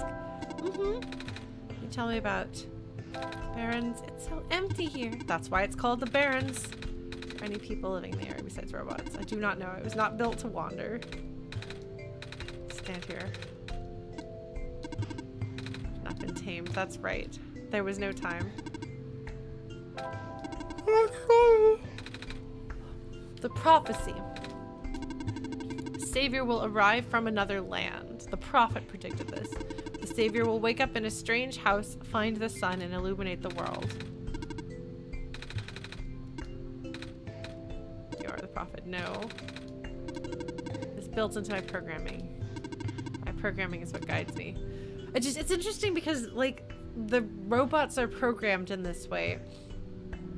But then there's other stuff going on. Like, did the author lock himself out of his programming?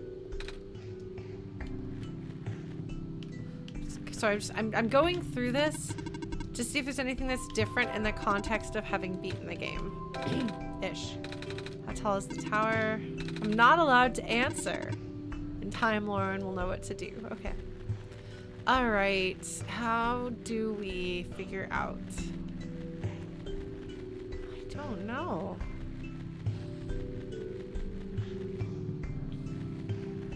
Hello.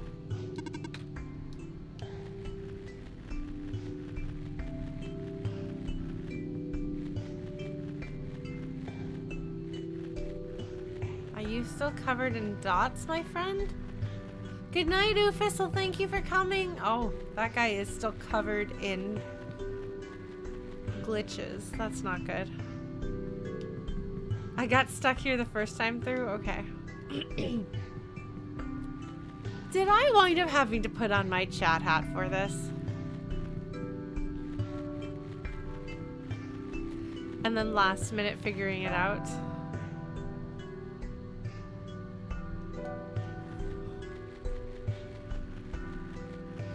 Where have I not been? What have I not done?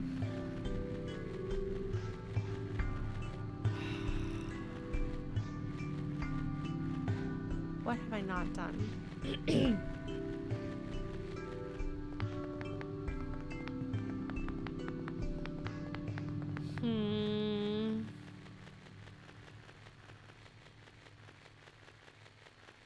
How am I getting stuck on the same thing I got stuck in like a month ago? That seems silly.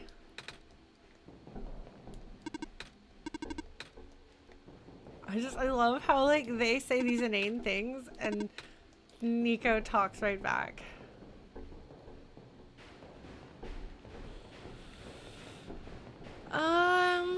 I don't know. What else can I do?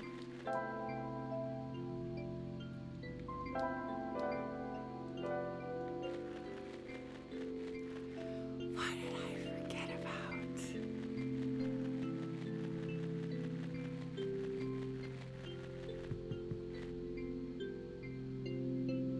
What does powering things up let me accomplish?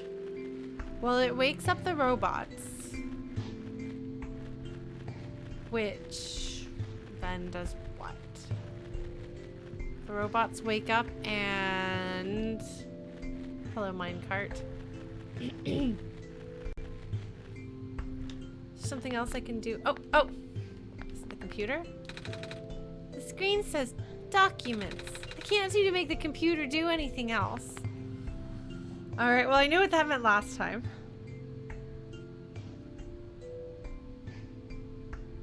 Aha! The OneShot document has been updated more recently. Sweet. Ha! The code you need. It's done away with all the rest of the nonsense text, though. You see that?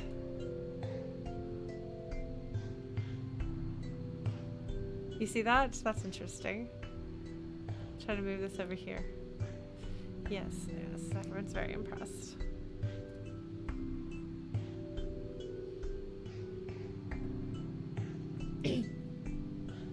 So it's because due to the more modern versions of Windows, like I frequently I hit the Windows key and then just type the name of the document I'm looking for instead of actually going to the folder, especially because my documents folder has a lot of things in it, and so it takes a little while to open. So I don't go in there very often if I can help it.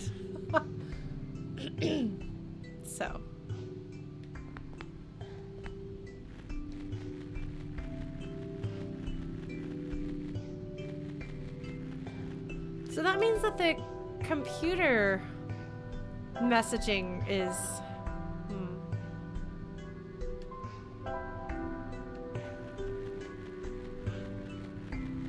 Just trying to figure out who's who, but maybe I'll just enjoy the game. Hello, small person. You're not much bigger than I am. Welcome to the lookout point. Below us is the old quarry. The head engineer lives a little more to the east. The entrance to the old mines is further to the east. I see. I know, I've already been there. Alright. We're gonna do this.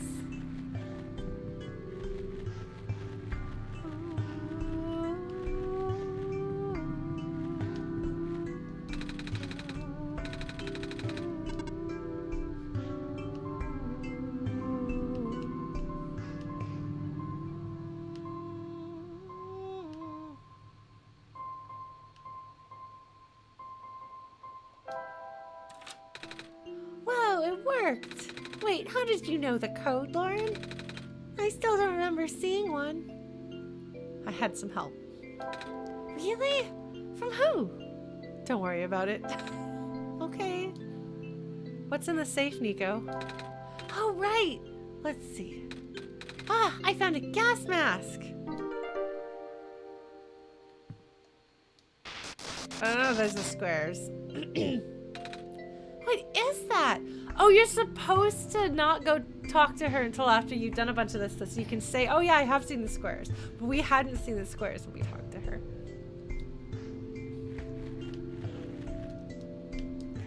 Well, that's not good. We're gonna travel to the entrance, I think is the easiest way of getting up here. I think.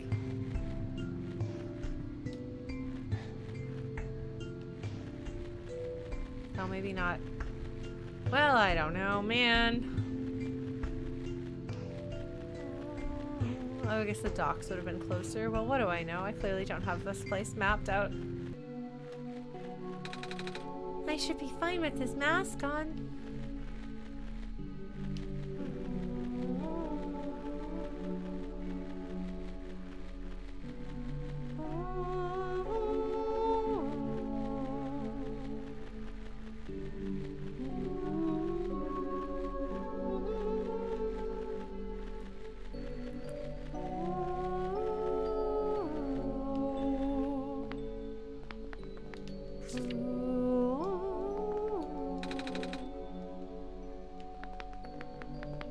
Mechanical drawing.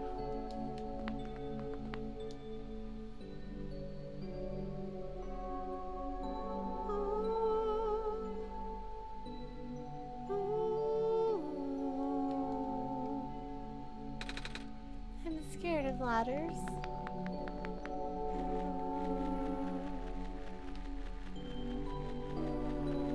This is 110.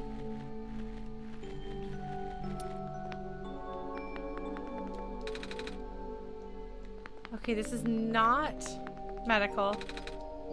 It looks like this might be robot.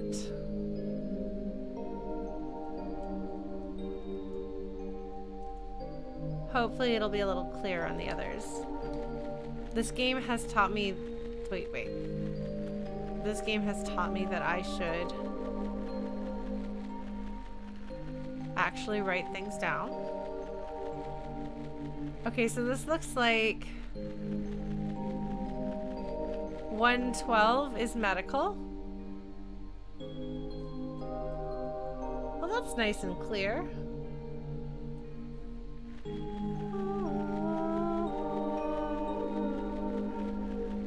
113 is...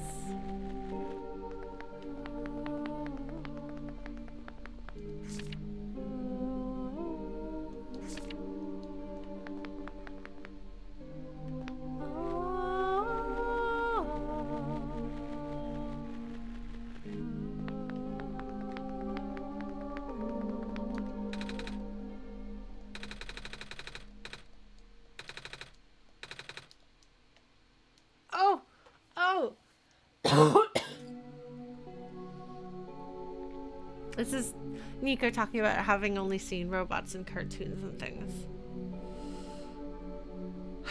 I want to put on my hat and ask if it makes a difference which answer I should choose.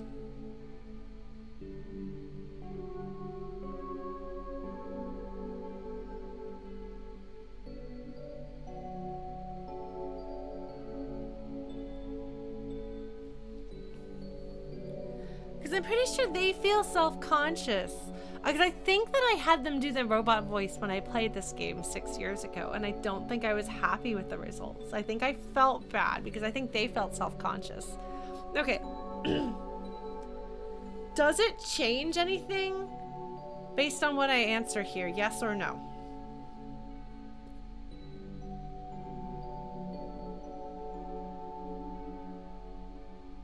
Okay. Just dialogue. Okay. What would you folks like to see? Should we have Nico do the silly things? Or should we allow Nico to retain some dignity?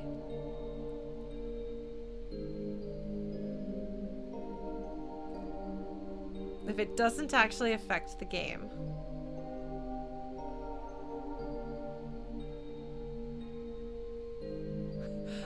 Silliness. Okay, look. Making children do embarrassing things. It's the whole point of children. No. When I was a kid and I would say or do something,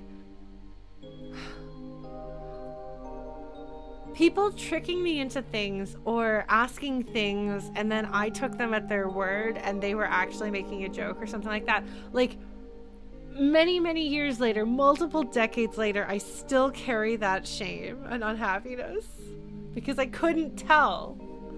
Like, I think I've told you the story before about somebody who they were asking their dogs who wants a cookie, and I'd never had a dog, so I didn't know that people could refer to dog treats as cookies. So I said, I want a cookie. And the person thought that was the funniest thing. This is one of my friend's moms. She thought it was the funniest thing she'd ever heard and proceeded to tease me about it a lot. I have the impression she teased me about it a lot.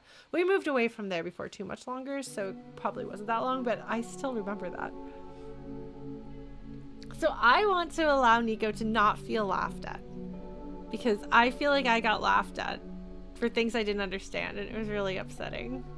And I still can't tell half the time when things are meant to be jokes. I just take them seriously.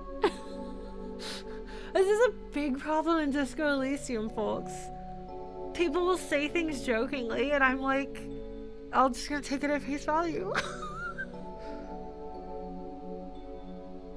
For better or for worse. I have since, as an adult, heard people refer to dog treats as cookies, so it's not just that person, but it's not common. But either way, People making fun of you for not knowing a thing that you have no way of knowing is really not fun.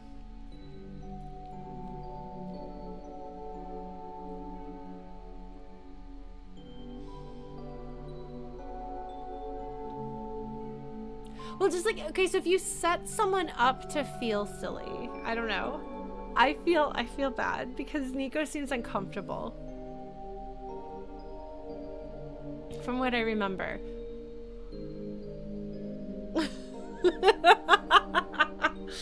Yes, the power move would definitely have been to eat the dog treat anyway. Except that then I would have super never lived that down. No, I was mortified. And I don't know. I hate not knowing things. I hate not understanding things. And I hate it when people, I don't know. I just hate being laughed at so much. Oh, I wonder if those are the same treats that I give Sophie that she really likes. She knocked them off of a shelf and ate half of them. It looks like a chocolate bar. She's been trying to get into them all day. Do we want to give Sophie a treat? She's snoozing over here. My roommate is out of town right now, so I can leave my door open and not have to worry about things. Sophie, would you like a treat, baby? Sophie, would you like a treat? You've only been trying to get the treats. I gave you the treat though, because I gave you your ear spray. Okay, hold on.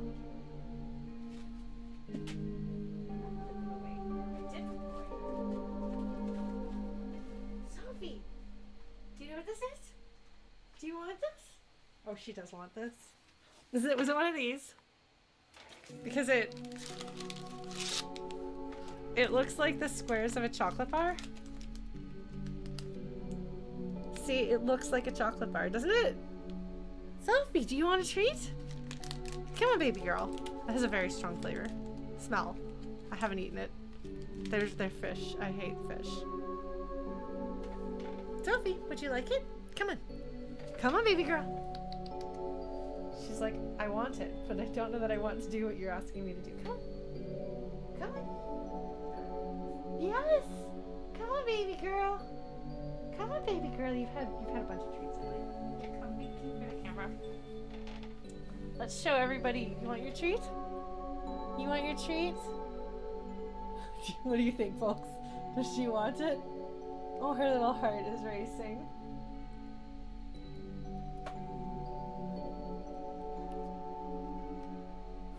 She's like, where is it? I want more. I must have more. Sophie, do you know how many treats you had when you knocked it off the shelf? You like literally ate like a quarter of a package. She's like, Anna, do it again. No regrets. This is not a cat who regrets anything. Baby! She is a cat, that's true. Unlike Nico. Sophie, baby! Mwah. Alright, sorry, it's a cat break. Alright, Sophie's like, well, if you're not gonna give me anything else, then I guess we're done here. Alright, I'm gonna put these back because she should not have more. She's already had two today. No, baby! None for- No!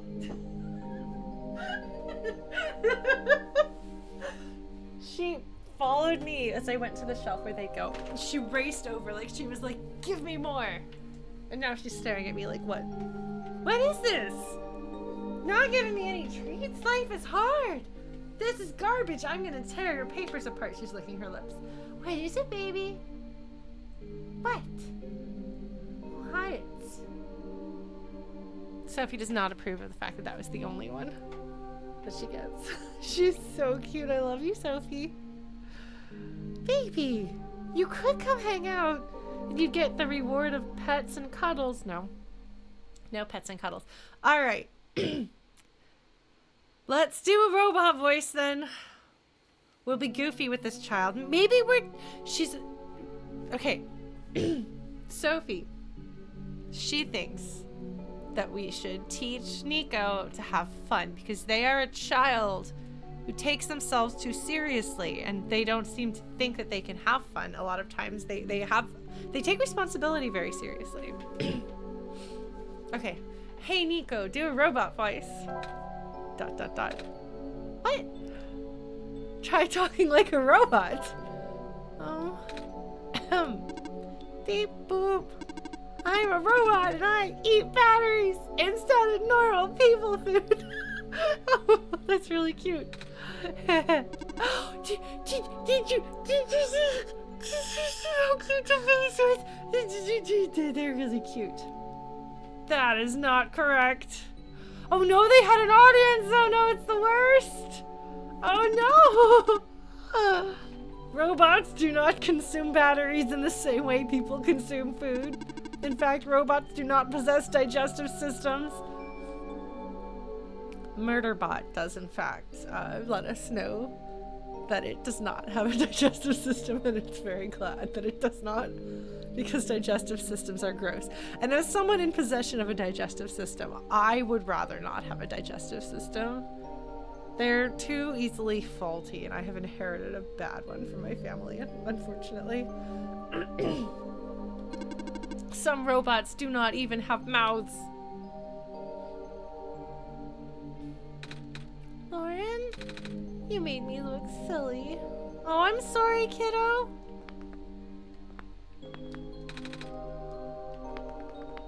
I'm sorry, kiddo. So 118 is a robot. Definitely a signed robot.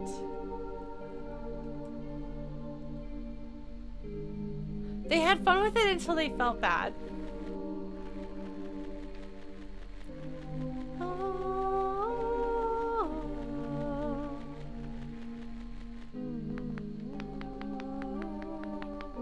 Oh, this one is a power cell. See, there's a power cell here. Oh, it's another one of those small machines. I can feel my hair standing up a little.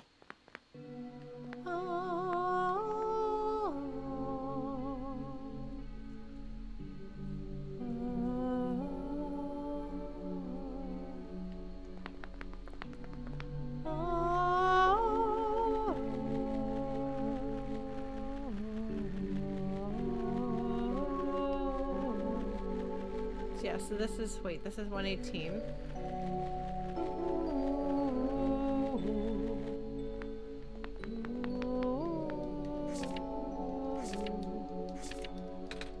Aww. It's a note from a mommy.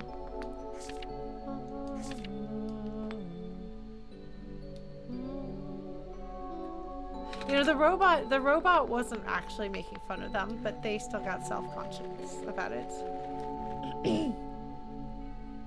Honestly, this is like nothing.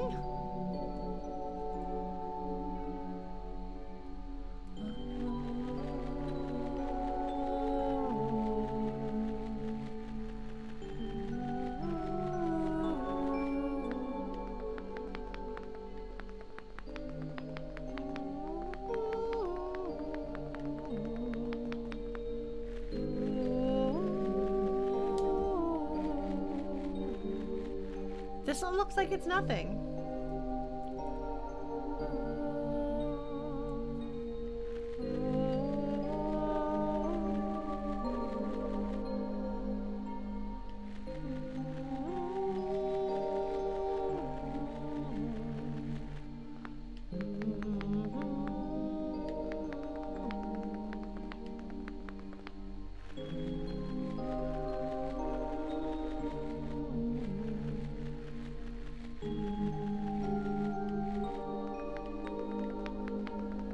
Yeah, because this one just doesn't look like there's anything here.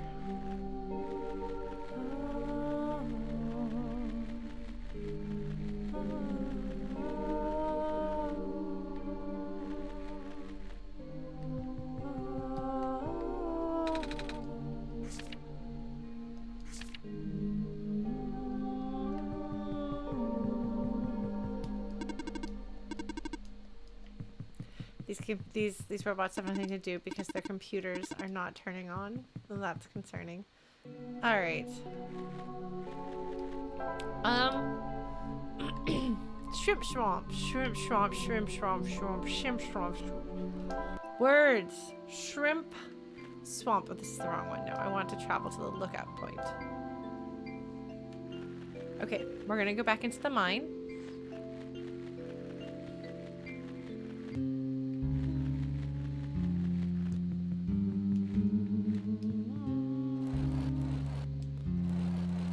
Okay, well, fortunately, I can speed demon it up. on my little vom vom vom vom vom vom vom vom vom vom vom vom vom.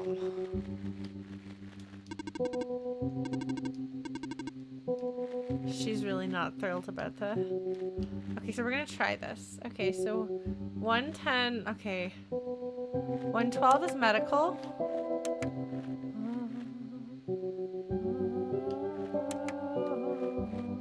We know 113 is nothing. 119 is a power cell. And 118 is a robot.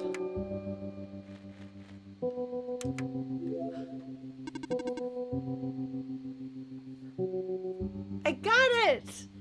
I did it! I did it! Once I realized that nothing was an option.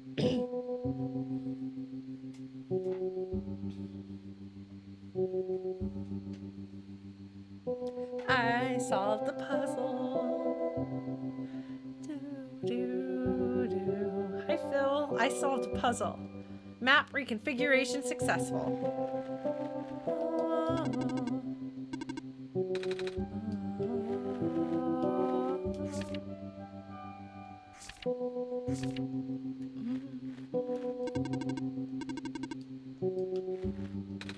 I don't need to use this anymore. I don't know what that's going to accomplish.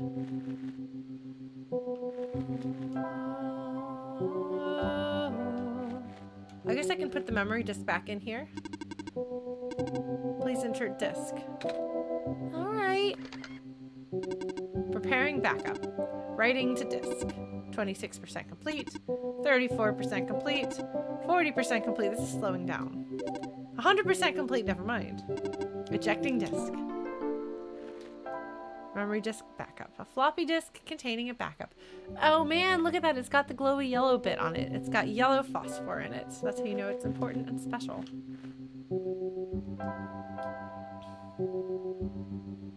I guess I will... I can't combine those. You don't say. I guess I will give this back to this one. Does this work? Let's see. Inserting disk. Putting it right in its forehead. Rebooting. Dot, dot, dot. Ah. Are you okay? Sure. So I guess it worked? Yes. I believe a proper introduction is in order. I am the prototype, originally named Prophetbot. I was built to greet the savior of the old world. The old world. We are in a different world now. Interesting. Wait, a prophet robot like that one I met? Hey, I was right about you guys looking alike. Well, the Prophetbot out there is a gross simplification of my design. Alright, Zero. That is to say, he is much more primitive by comparison. Embarrassingly so. Hey, he seemed alright to me. You don't understand. Not only is he not tamed, he was tailor-made for this much smaller, simpler world to begin with. So the world was not always just 3 little rinky-dink spots. Okay. Amazing. I was not. I was built before the real world ended. Music cuts out dramatically for a reason. Whoo boy, alright. The real world? Oh, right. You don't know. Nico, do you remember the ending? Excuse me? The fact that you found me at all means this is not your first time in this world. ... You've already been summoned to this world once before. In fact, you've already traversed the entire world and went through the tower already. And in the ending, you either put in the sun or didn't. What matters is that you are here now. This poor kid is distressed because they don't remember any of this. Lauren has successfully bypassed the one-shot restriction and brought you back again. I assume they must have intended Solstice all along.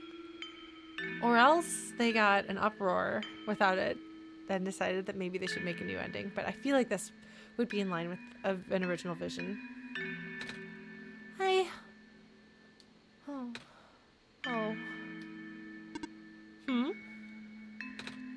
I thought something was weird. When I woke up at the house, I called out a name. It turned out to be Lauren's name. Oh, there's a countdown in-game. Oh, that's interesting. Okay. Yeah, because it feels like it's consistent. And, like, the first playthrough feels incomplete, kind of. So. And then back at the other robot, I even asked Lauren if we met before. Felt like such a dumb question at the time. It looks like you are at least aware of it. To some extent. It's just this weird feeling, okay? I don't actually remember going through the world. I just remember Lauren. Well, I'm sorry, Nico. Lauren doesn't fully remember going through the world either. There is something kind of weirdly fitting about me almost making it all the way through a first playthrough that I mostly forgot 6 years ago. Isn't that, like, kind of sort of appropriate? Once again, a game in which the memory issues that I bring to the game have a meta component that complements the main story. That's funny. Sorry, Nico. It's really starting to freak me out. Calm down. Look, just like how my memories were locked away, yours are too. But you're a living being. You don't even need extra hardware to remember. You just need to make sure that you take your iron supplements. And eventually, when your brain starts getting enough oxygen for long enough, supposedly, your memory will come back. I pushed myself too hard over the weekend. I arranged some songs. I completed a bunch of chores, went grocery shopping, performed a virtual concert that I think went reasonably well despite my computer dying, etc. And consequently, I have been so tired the past 2 days. It's a problem. Yay! Still not better as it turns out. Anyway. If you're having issues with your own energy levels and memory loss, perhaps have your doctor check your vitamin levels. Nico's just gonna scarf down some magnets and some sheets of iron. Nico, honey, that's not what I mean, but okay, child. Just close your eyes and focus. I love singing Pollyanna. That's one of my favorite songs to sing ever. Focus on what? Try to picture a big room made entirely of glass. That's a bad memory. No matter what you saw in the tower, the top room never changes. All right. Oh, Nico, I'm sorry. Oh, Nico, I'm sorry. This is not a good memory.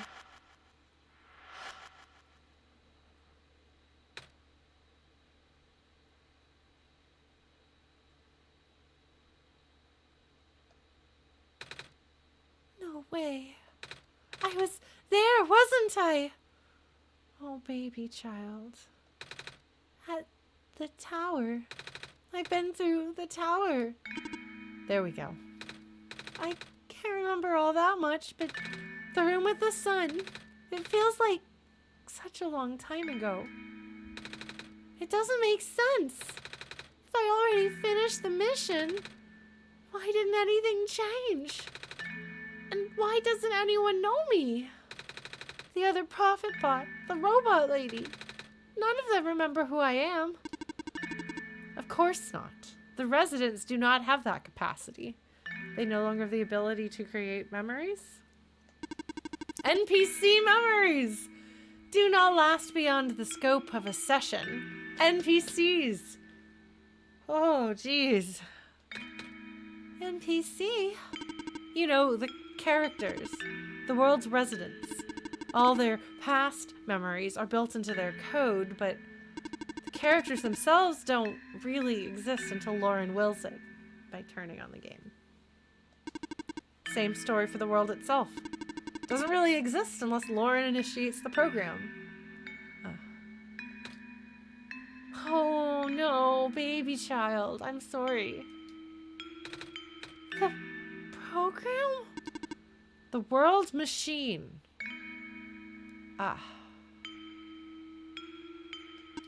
A universe simulator that runs on Lauren's computer. Okay. We are all in it right now. I'm sorry, Nico. So we're not real? Oh, you are. Which is why you're so important. The biggest flaw of the program is that it cannot be run independently. It requires the mental processing abilities of a real person from another universe. Think of it like one of your dreams. When you wake up, it's gone. But unlike a dream, this world has a physical location inside a computer which Lauren operates. For this world to continue existing around you, Lauren has to be in constant contact with you. If Lauren ends the program, the world will go into a stasis. Does Lauren know this? Of course. From Lauren's perspective, the world machine isn't all that special. It's no different from other recreational game-type software they may have installed on their computer. Alright. They can also regenerate the world as many times as they'd like now that the restriction is nullified. All of that is consistent with their concept of what a computer game looks like.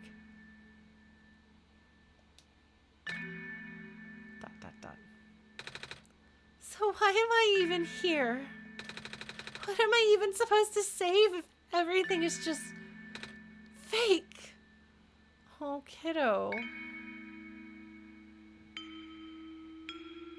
Because from this perspective, then, as a sacrifice, it wouldn't make sense to sacrifice Nico, the living being, for these artificial beings that don't learn or grow or change over the course of being played. But that's, of course, not something that you can know your first playthrough. Fake is a harsh word, but... And why did Lauren never tell me anything about any of this? I cannot speak for Lauren. I just want to go home. But every time Lauren runs the program, I come back. So does that mean that the dreams that we see at the beginning of those like nap time sections, that if you just don't turn the game back on, Nico goes back to their world? And so what we see as their dream is actually just them being back in their world for a little while and then they get summoned back here? Correct. Is this why I feel like... Is this why I feel like it feels like I haven't been home for so long? Maybe. Once you've established a mental link with the world, you cannot break it unless the world is saved. But at this point, the world can never be truly saved. That's... Why would you create a world like this? Wait, what? Why would you make a world that's doomed from the beginning? Why do you keep bringing me back to it? Lauren? Aren't you supposed to be a kind god? Oh, it appears that we have some confusion here. Lauren did not build the world, Nico. Oh. But I cannot absolutely understand and forgive you for being angry with me, Nico. Lauren only owns a machine that is able to generate the world from pre-existing code. They actually have fairly limited control of the events. The world was built by someone else altogether. Someone you cannot begin to fathom. It was also not designed to be the futile quest that it is now, but I really do wonder whether this was built on another game that the team had originally started designing. That would be kind of neat. Too many things went wrong. There's a type of signal disruption that he never expected. It's eating away at the world, slowly rendering it into an unrecognizable mess. Even if you bring back the sun, it will not go away. The square stuff, isn't it? I remember those from before. Then you know what to watch out for. The creator knows what might be causing it, but there's nothing that he could do. Until now. You managed to find me, after all. Huh? You being here was due to his help. Oh, I guess it has something to do with the journal? Correct. Looks like he wants to have one final attempt at fixing it. and he might need to do it through you. Nico, do you remember how to get to the Glen? Yeah, we take a boat. Whatever you did in your last session, you should stick with it for now.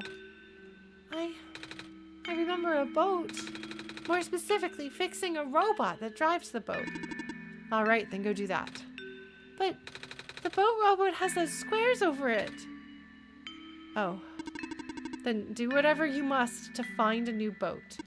There are plenty of machine parts around the Barrens that can be repurposed. ...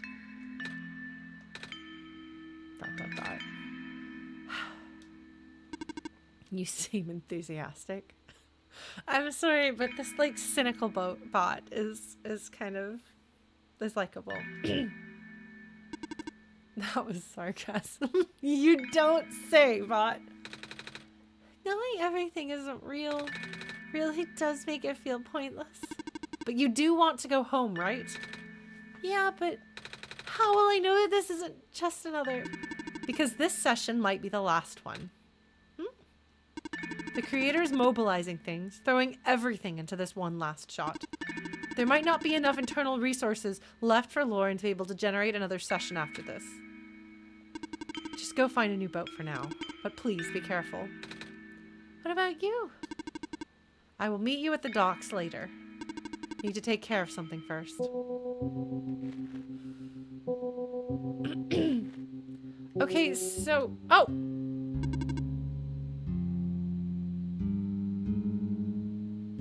I don't have to play this entire game in one sitting now, do I? So that's gonna be a late night.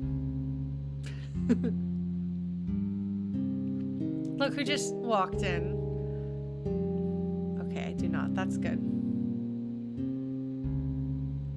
Hey, you okay in there? I did what I could with the terminals for now, and... It's you. You're the robot that insisted on living in the mines, are you not?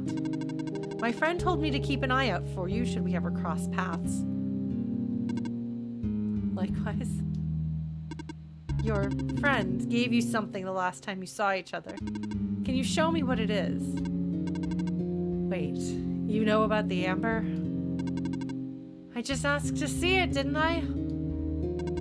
All right, here it is. Thought so.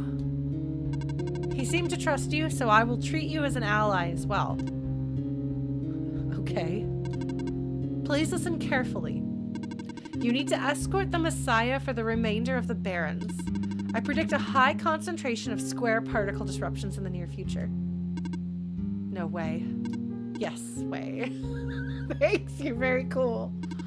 It's likely that structures in the vicinity of the Messiah might be affected, making it a far more treacherous pilgrimage than the previous expectations. Lauren and the Messiah need all the extra help they can get right now. Understood. Okay.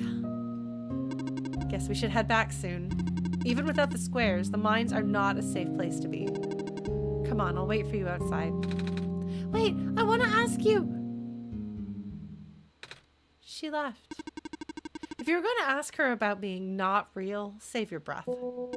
None of the people here know their predicament. In fact, I don't think they can even comprehend it. It would be in your best interest to just pretend like we never had this conversation. Causing mass confusion in the world's residents would likely result in unfavorable conditions for you. All right. Wait, then what about you? How did you know? We never had this conversation, remember? Shh. Trying to establish a connection here. Sorry. I don't think we need to use this anymore, Lauren.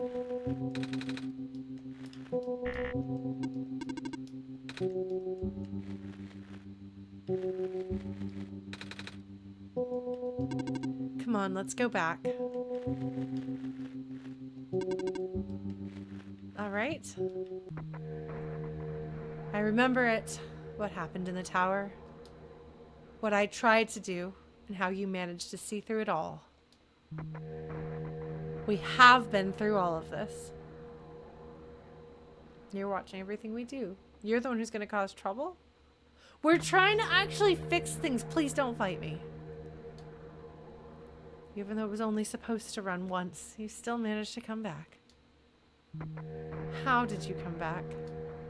How did you bring Nico back? And then you even managed to break out of bounds, bringing Nico to places that never should have been. It was him, wasn't it? And now, Nico is upset. What even happened in that room back there? What did Nico learn? Nico is upset. I can feel it. I told you to turn back, Lauren. But you've chosen to trust that man instead of me. No, not even that. Just his book. His ghost. This world is not real. The people are not real. Nico is upset. Nico is... No. Everything is wrong. I guess I probably should have predicted that happening. What? Nico goes, ah! The minecart! Earthquake. The tunnel back out just collapsed. No. What are we gonna do? Wait. The exit just caved, didn't it? I saw this coming, but this is a bit more sudden than I anticipated. Both of you, follow me. Where to? The way out. I can't use this anymore. Safety violation. You know, like, I shouldn't get too close. They seem so, like, innocent and playful thinking back on that playthrough.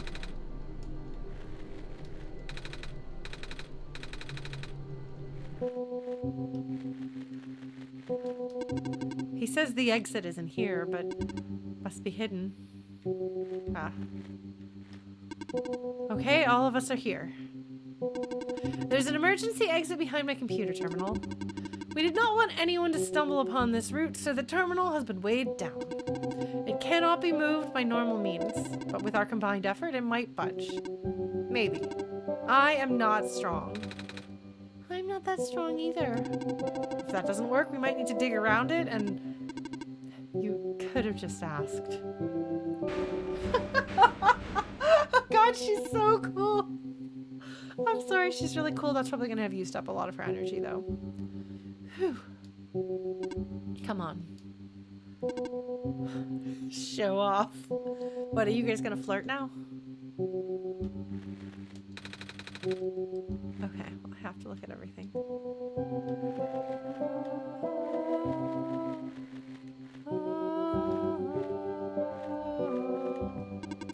I don't even know where this tunnel leads.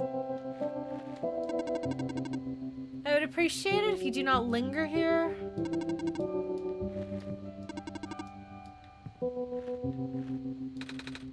So this is the way out? There wasn't any data on this path in the server room. It's new. Nico, get in the minecart. Okay. I have a party! Please keep moving forward. Look at that! I tried. I really did. But destabilizing. I'm sorry, Nico. I tried to protect you, but I can't hold it off forever. What was that? Here too. Watch out.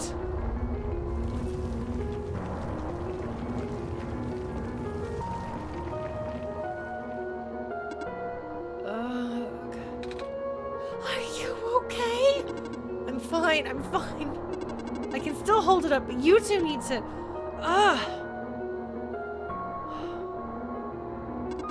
You, robot!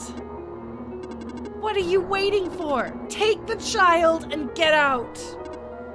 Come on. But what about her? Ah! Get out. Come on.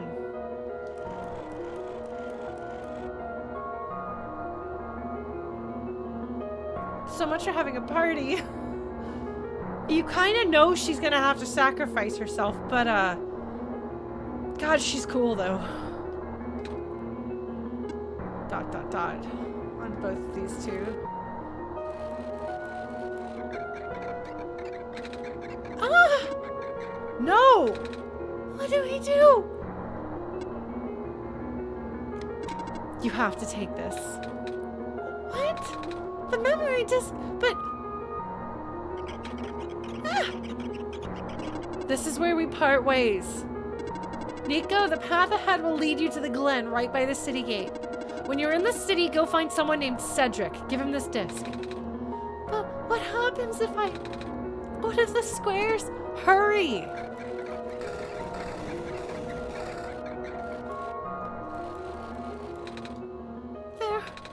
They're both... Of course they look at me. Nico, I'm sorry. We can't go back.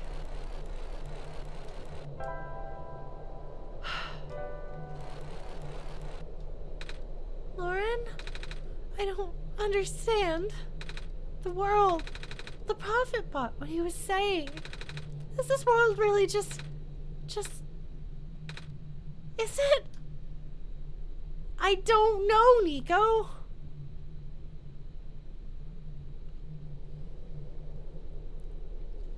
This is one of those things where, like, the game wants you to suspend disbelief. The game wants you to feel, even if you are just temporarily choosing to play along, the game wants you to feel like you are truly connecting to another world inside of your computer. But even from that perspective, yes. To the best of my knowledge, this is a game. It functions like a game. I mean, I turned it off for 6 years. And then I deleted my save and started over. So yes. Yes, I think it's safe to say that yes, it is, Nico. Normally I wouldn't believe it, but it just adds up. Everything adds up.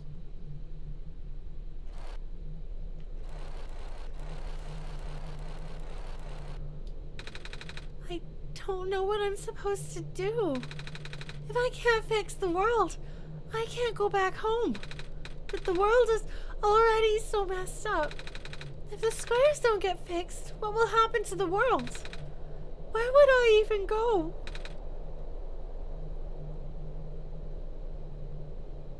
Oh, kiddo. They just sit there for a moment, being traumatized, holding onto the sun and staring into the void. Oh, baby child.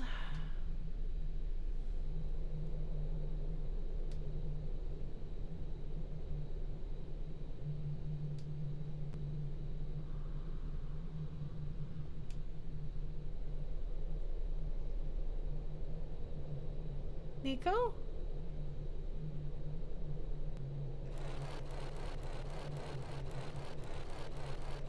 They really make you feel the loneliness and the void of it. Now it's green, so I guess we're in the Glen. Nico, I'm sorry. I think I remember something. I remember what I did at the end.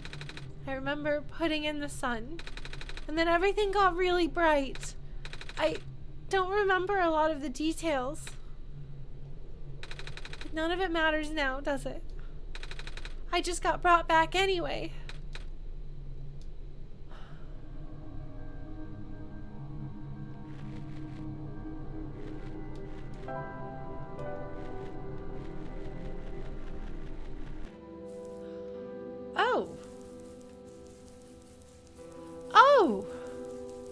Alright,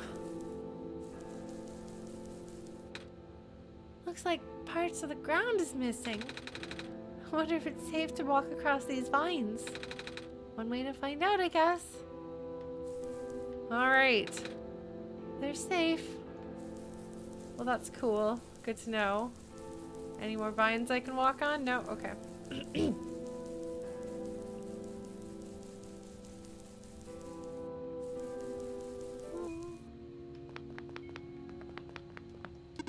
I have lost communication with the guardian outside the city gate. The big robot, right? Please help me check on them. I cannot leave my station. All right. Ah, okay.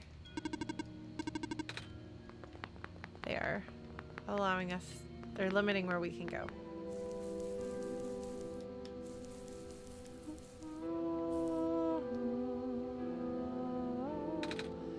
Isn't that the city gate?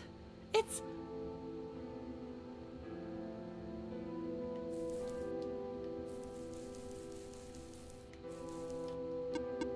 Please do not approach.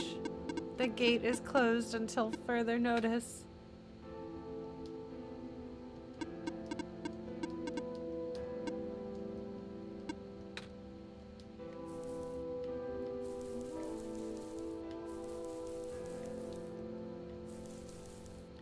Clover's telling us to go there.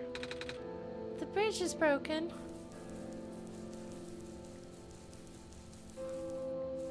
Guess we got no choice. Got no choice but to go in the door where the clovers are. Huh.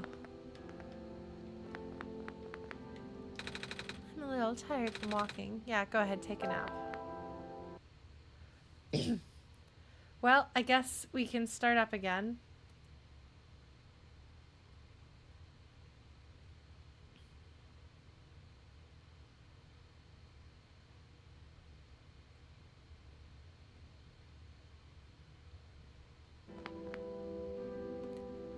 Yeah, they just, no dreams, nothing.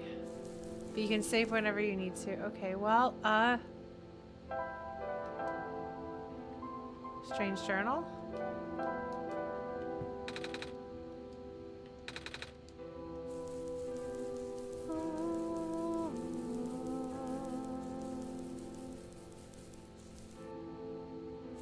I'm really not sure where else I can go or what else I can do.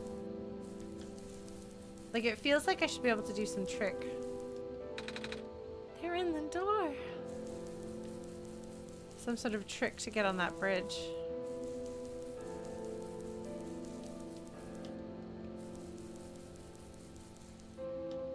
If this game kills the children, I'm gonna be mad.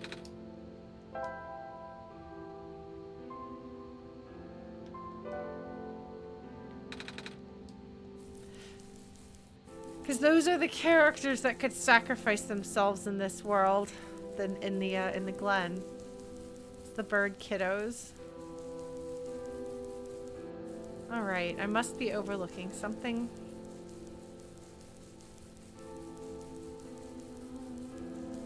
Oh wait, I'm supposed to go back and talk to this robot and report back. Sorry. There's squares all over the big robot. Ah, that is outside my capacity for help. You may proceed to the deeper ruins. All right.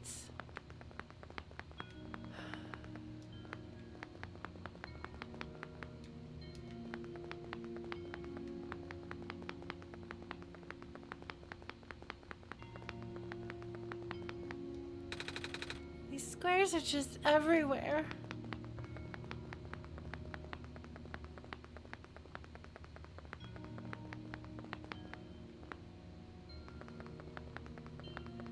Bet those shortcuts that I noticed the first time around will mean something. Those squares again.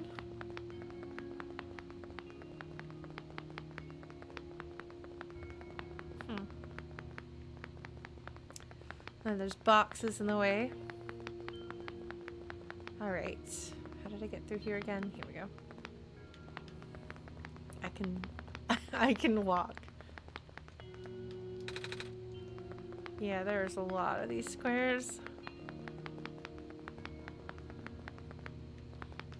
Hello, robot. Hello, person. 2 children reside near here. The pathway is blocked by blocks. Wait a minute. You can kick them, Nico. I remember something about this. Yeah. Never knew it'd be so easy. Oh my god. Did a little kitty smile. Took out a little kitty smile. What a cutie. Oh, my foot. Ow. That's adorable. Oh, the door. I knew we'd lose our home eventually, but I wasn't expecting it to happen so soon. Oh, jeez. Are you guys okay? Oh, my stars. You're the savior. It's an honor to meet you. Yes. I'd invite you inside, but as you can see, our home it's got squares in it. Yes, Alula, thank you. It's getting everywhere now, isn't it? The squares, there are way more than before. Even the gate to the refuge is destroyed now. That didn't happen last time. Last time? Nothing. Almost let that slip, Lauren. Guess I should introduce myself again. My name is Nico.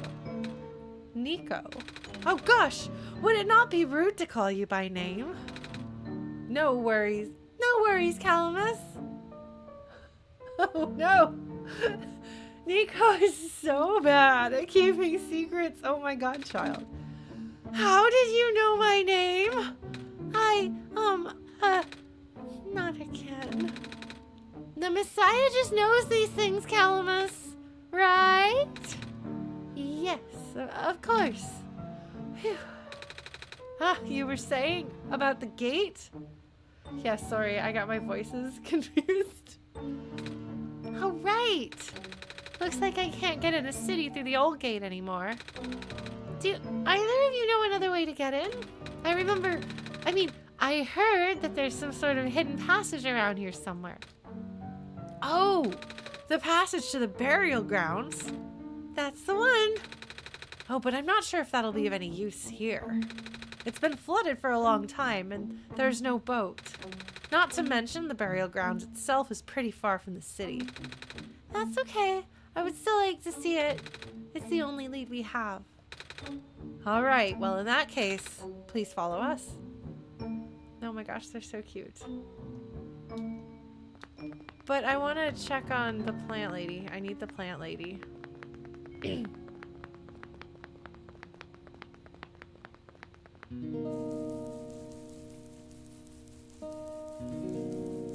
I hope I didn't mess this up. Her vines are helping.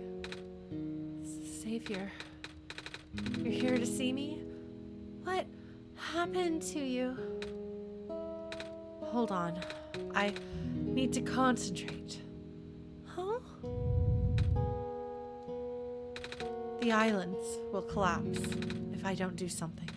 That's why the vines. You're making the vines grow. Is that why there are vines everywhere? Are you trying to hold the land together? My powers, the best I could do, yes.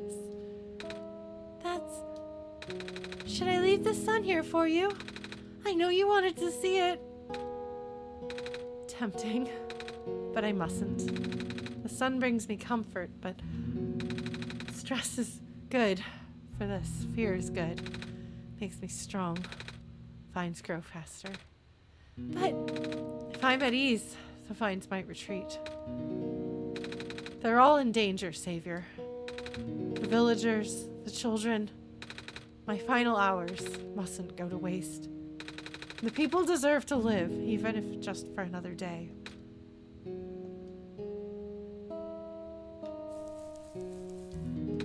Do not worry.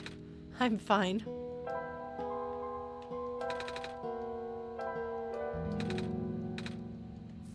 That's so interesting that I got the seed last time, but I couldn't seem to do what I needed to do with it.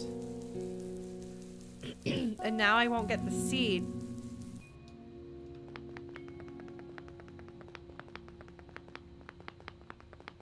I don't know. I guess I'll follow the kids, but I had to go talk to her.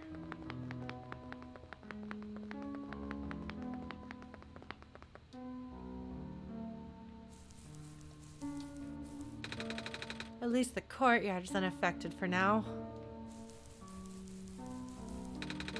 We usually get to the burial grounds through our friend, but he hasn't been here in forever. Normally this courtyard would be where we meet up.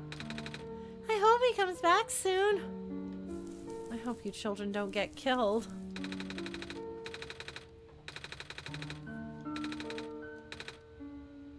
It's closed. Oh, I should probably take these in soon. Wait, we can't get back into our house. Guess I'll never get to see what the notebook said there. It's a ball. That's mine.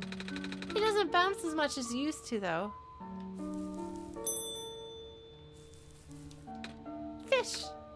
Fish! Sorry, you have to deal with my little kiddo voices. The music here is so soothing. It's such a nice, pleasant place to be, compared to the entire rest of the world falling apart.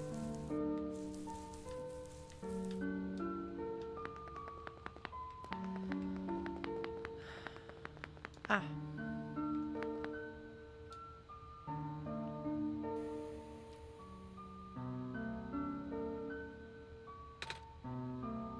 Nico? Nico, what's wrong? You look like you were about to faint. It's not the first time it's happened. Oh? Earlier I was in the Barrens and I saw something like this too. It was like a dream, but only for a split second. Sounds like a vision. Like something a prophet would see. I guess. The robot lady I was with earlier had a fancy word for it, though. Wait. Let me check something.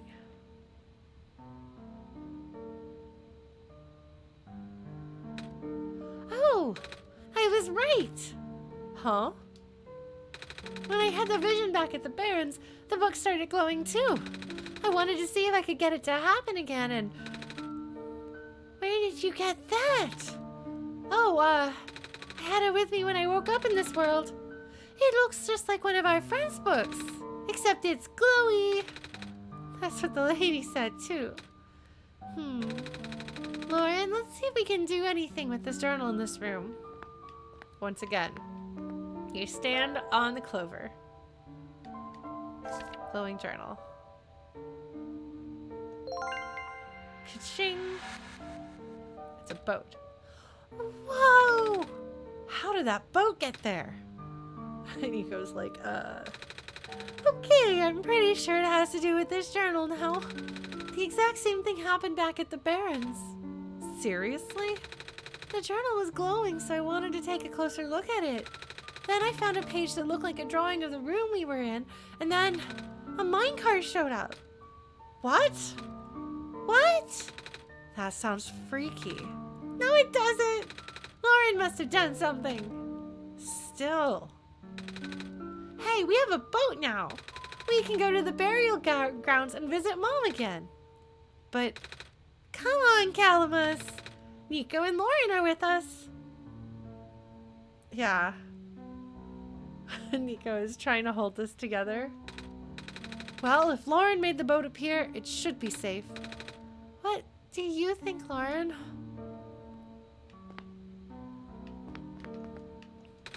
We can leave whenever you're ready.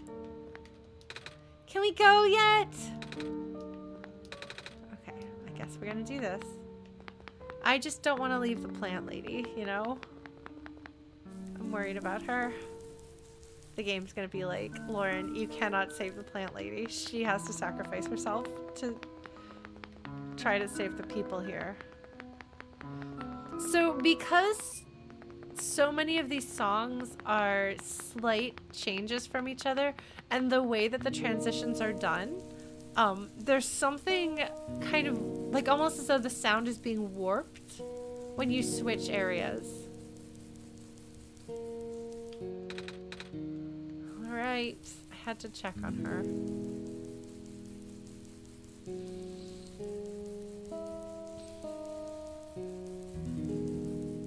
But I guess this is a linear game now. You've got one chance. I have tried. Like you hear like there's something like almost detuned and a little strange about it.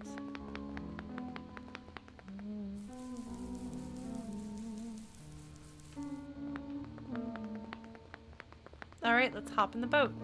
I hope the kids are not gonna get hurt. Here we go. Okay, they're all here. That's good.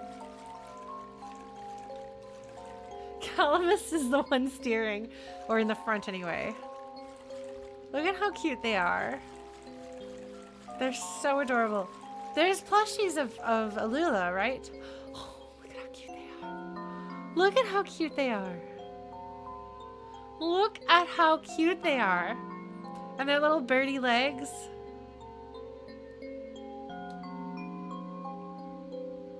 And Alula is pointing everything out.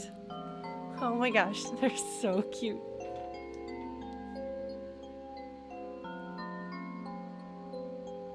And then Alula is messing with Calamus. Oh, they're such cuties. You can see their wonder.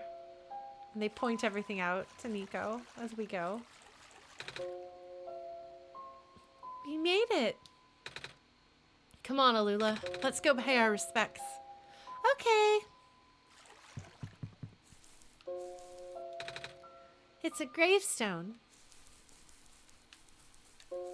They've all got the light bulb symbol. All of these are just gravestones.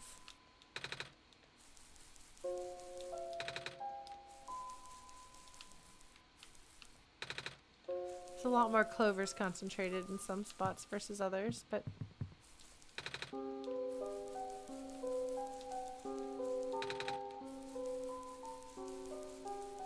burial grounds that are inaccessible now.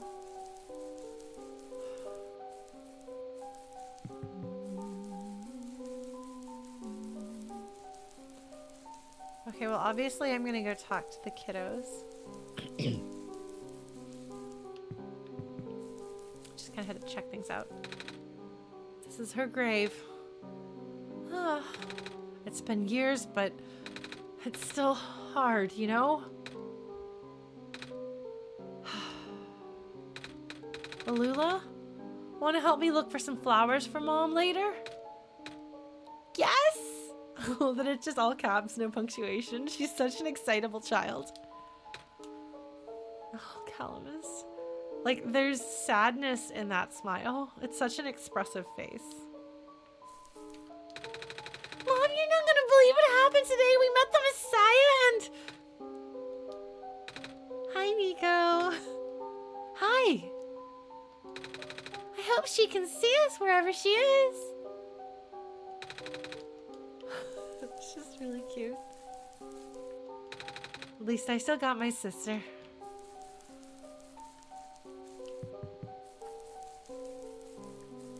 Children.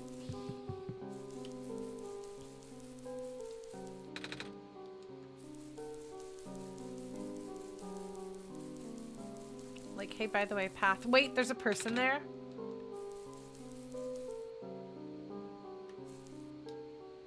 Oh, it's the flying machine person. I thought that was the author. But I didn't think we were actually able to meet the author because I didn't think the author could be in the game. So this must be someone else and I must have misunderstood. And I just assumed that the author was the one with the flying machine, but I guess not. The dialogue with the kids is really cute and I would have been really sad if I'd missed it. So I'm glad I didn't. It's you. You, my name is Nico. Ah, nice finally to meet you. No, wait. It's a pleasure to be of acquaintance at last, Nico. My name is Cedric. Oh, I'm supposed to be looking for you too. I am aware. Prototype had contacted me earlier saying that you would be on your way to the city. He did? He sent me a message after his memories were restored. Oh. He told me to wait in the city, but I thought it'd be faster for me to pick you guys up. Turns out that was a terrible idea. Pick us up? Wait, you can fly that plane? What is a plane? That thing behind you. Oh, you mean the flying machine? They're called planes in my world. Oh. I did not realize they existed in other worlds. Wait, are you the friends that Calamus and Alula were talking about then? Is this the same flying machine they were talking about? I do not know anyone named Calamus or Alula. I think they're meant to be friends with my father. Oh. In previous iterations of the...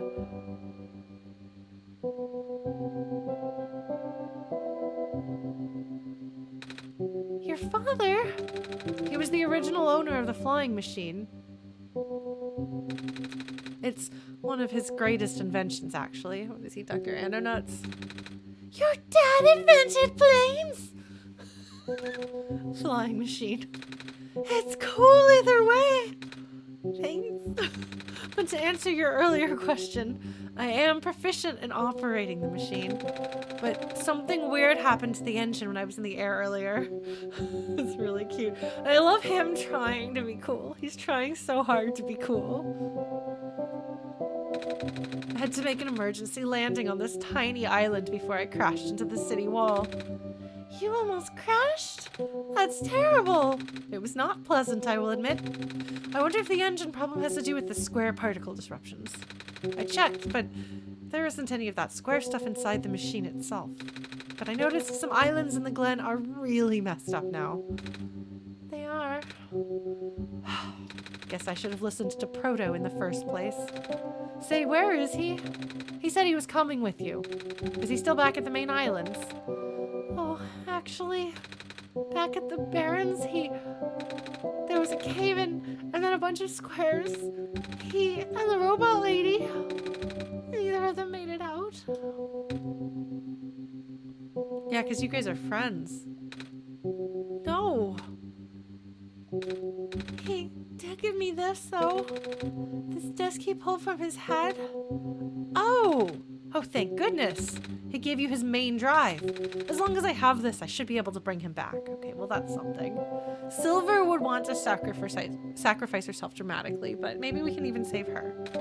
Really? It's gonna be hard, but yes. You need all three of us for the big door. But first things first, we need to find a way to go to the city. Right. The city gate is kind of kaput now. If this machine was working, we could just fly right in there. I've isolated the issue with the machine, but I can't repair it with the stuff I have on hand.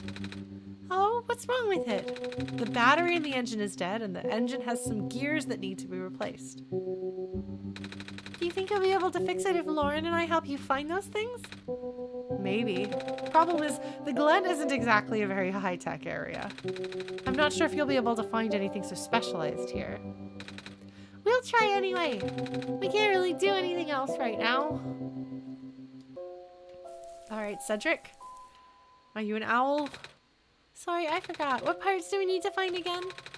A battery for the engine and a few gears to replace the broken ones. If you could find me the parts I need, I should be able to get this machine off the ground again.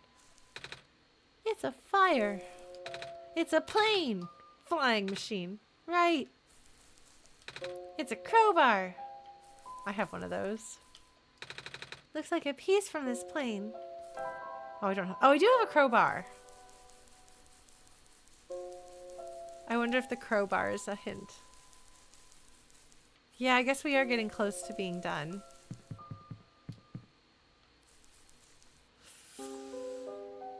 Yeah, fire is blue in this world, I guess. I can ask the kiddos if they know what I'm looking for.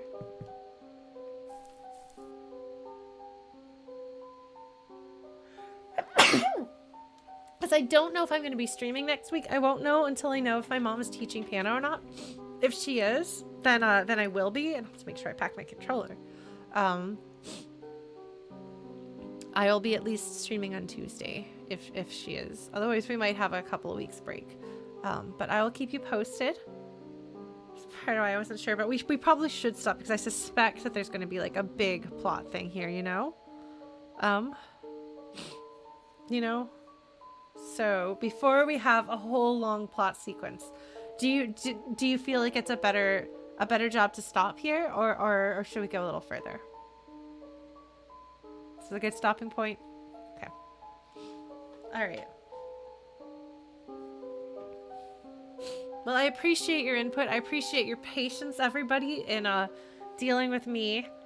I mean, I know I definitely don't have time to finish the game. I more meant like get through like this, like a little sequence, and then we'll get into the city, and hopefully find the lamplighter. I hope that he's okay.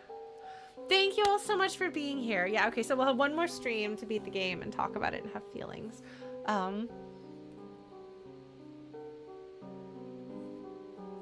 I like it. I like what they're doing with it. I do. I definitely do. I like this playthrough. Like this second run has been really interesting. And they're doing really interesting things. And I think the thing is that I think I was trying to assume OneShot was various other things other than what it is. And I'll take it on its terms and see if we can get a good ending and fix this poor broken computer program. All right, everybody. Oh, yeah, I'm still really sleepy, Lauren. And I still have some work stuff that I need to get done tonight. But I will see all of you perhaps next week.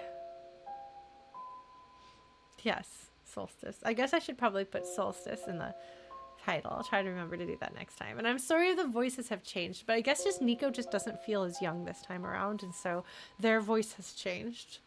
Sorry. That's just what's coming out of me right now, voice-wise. All right.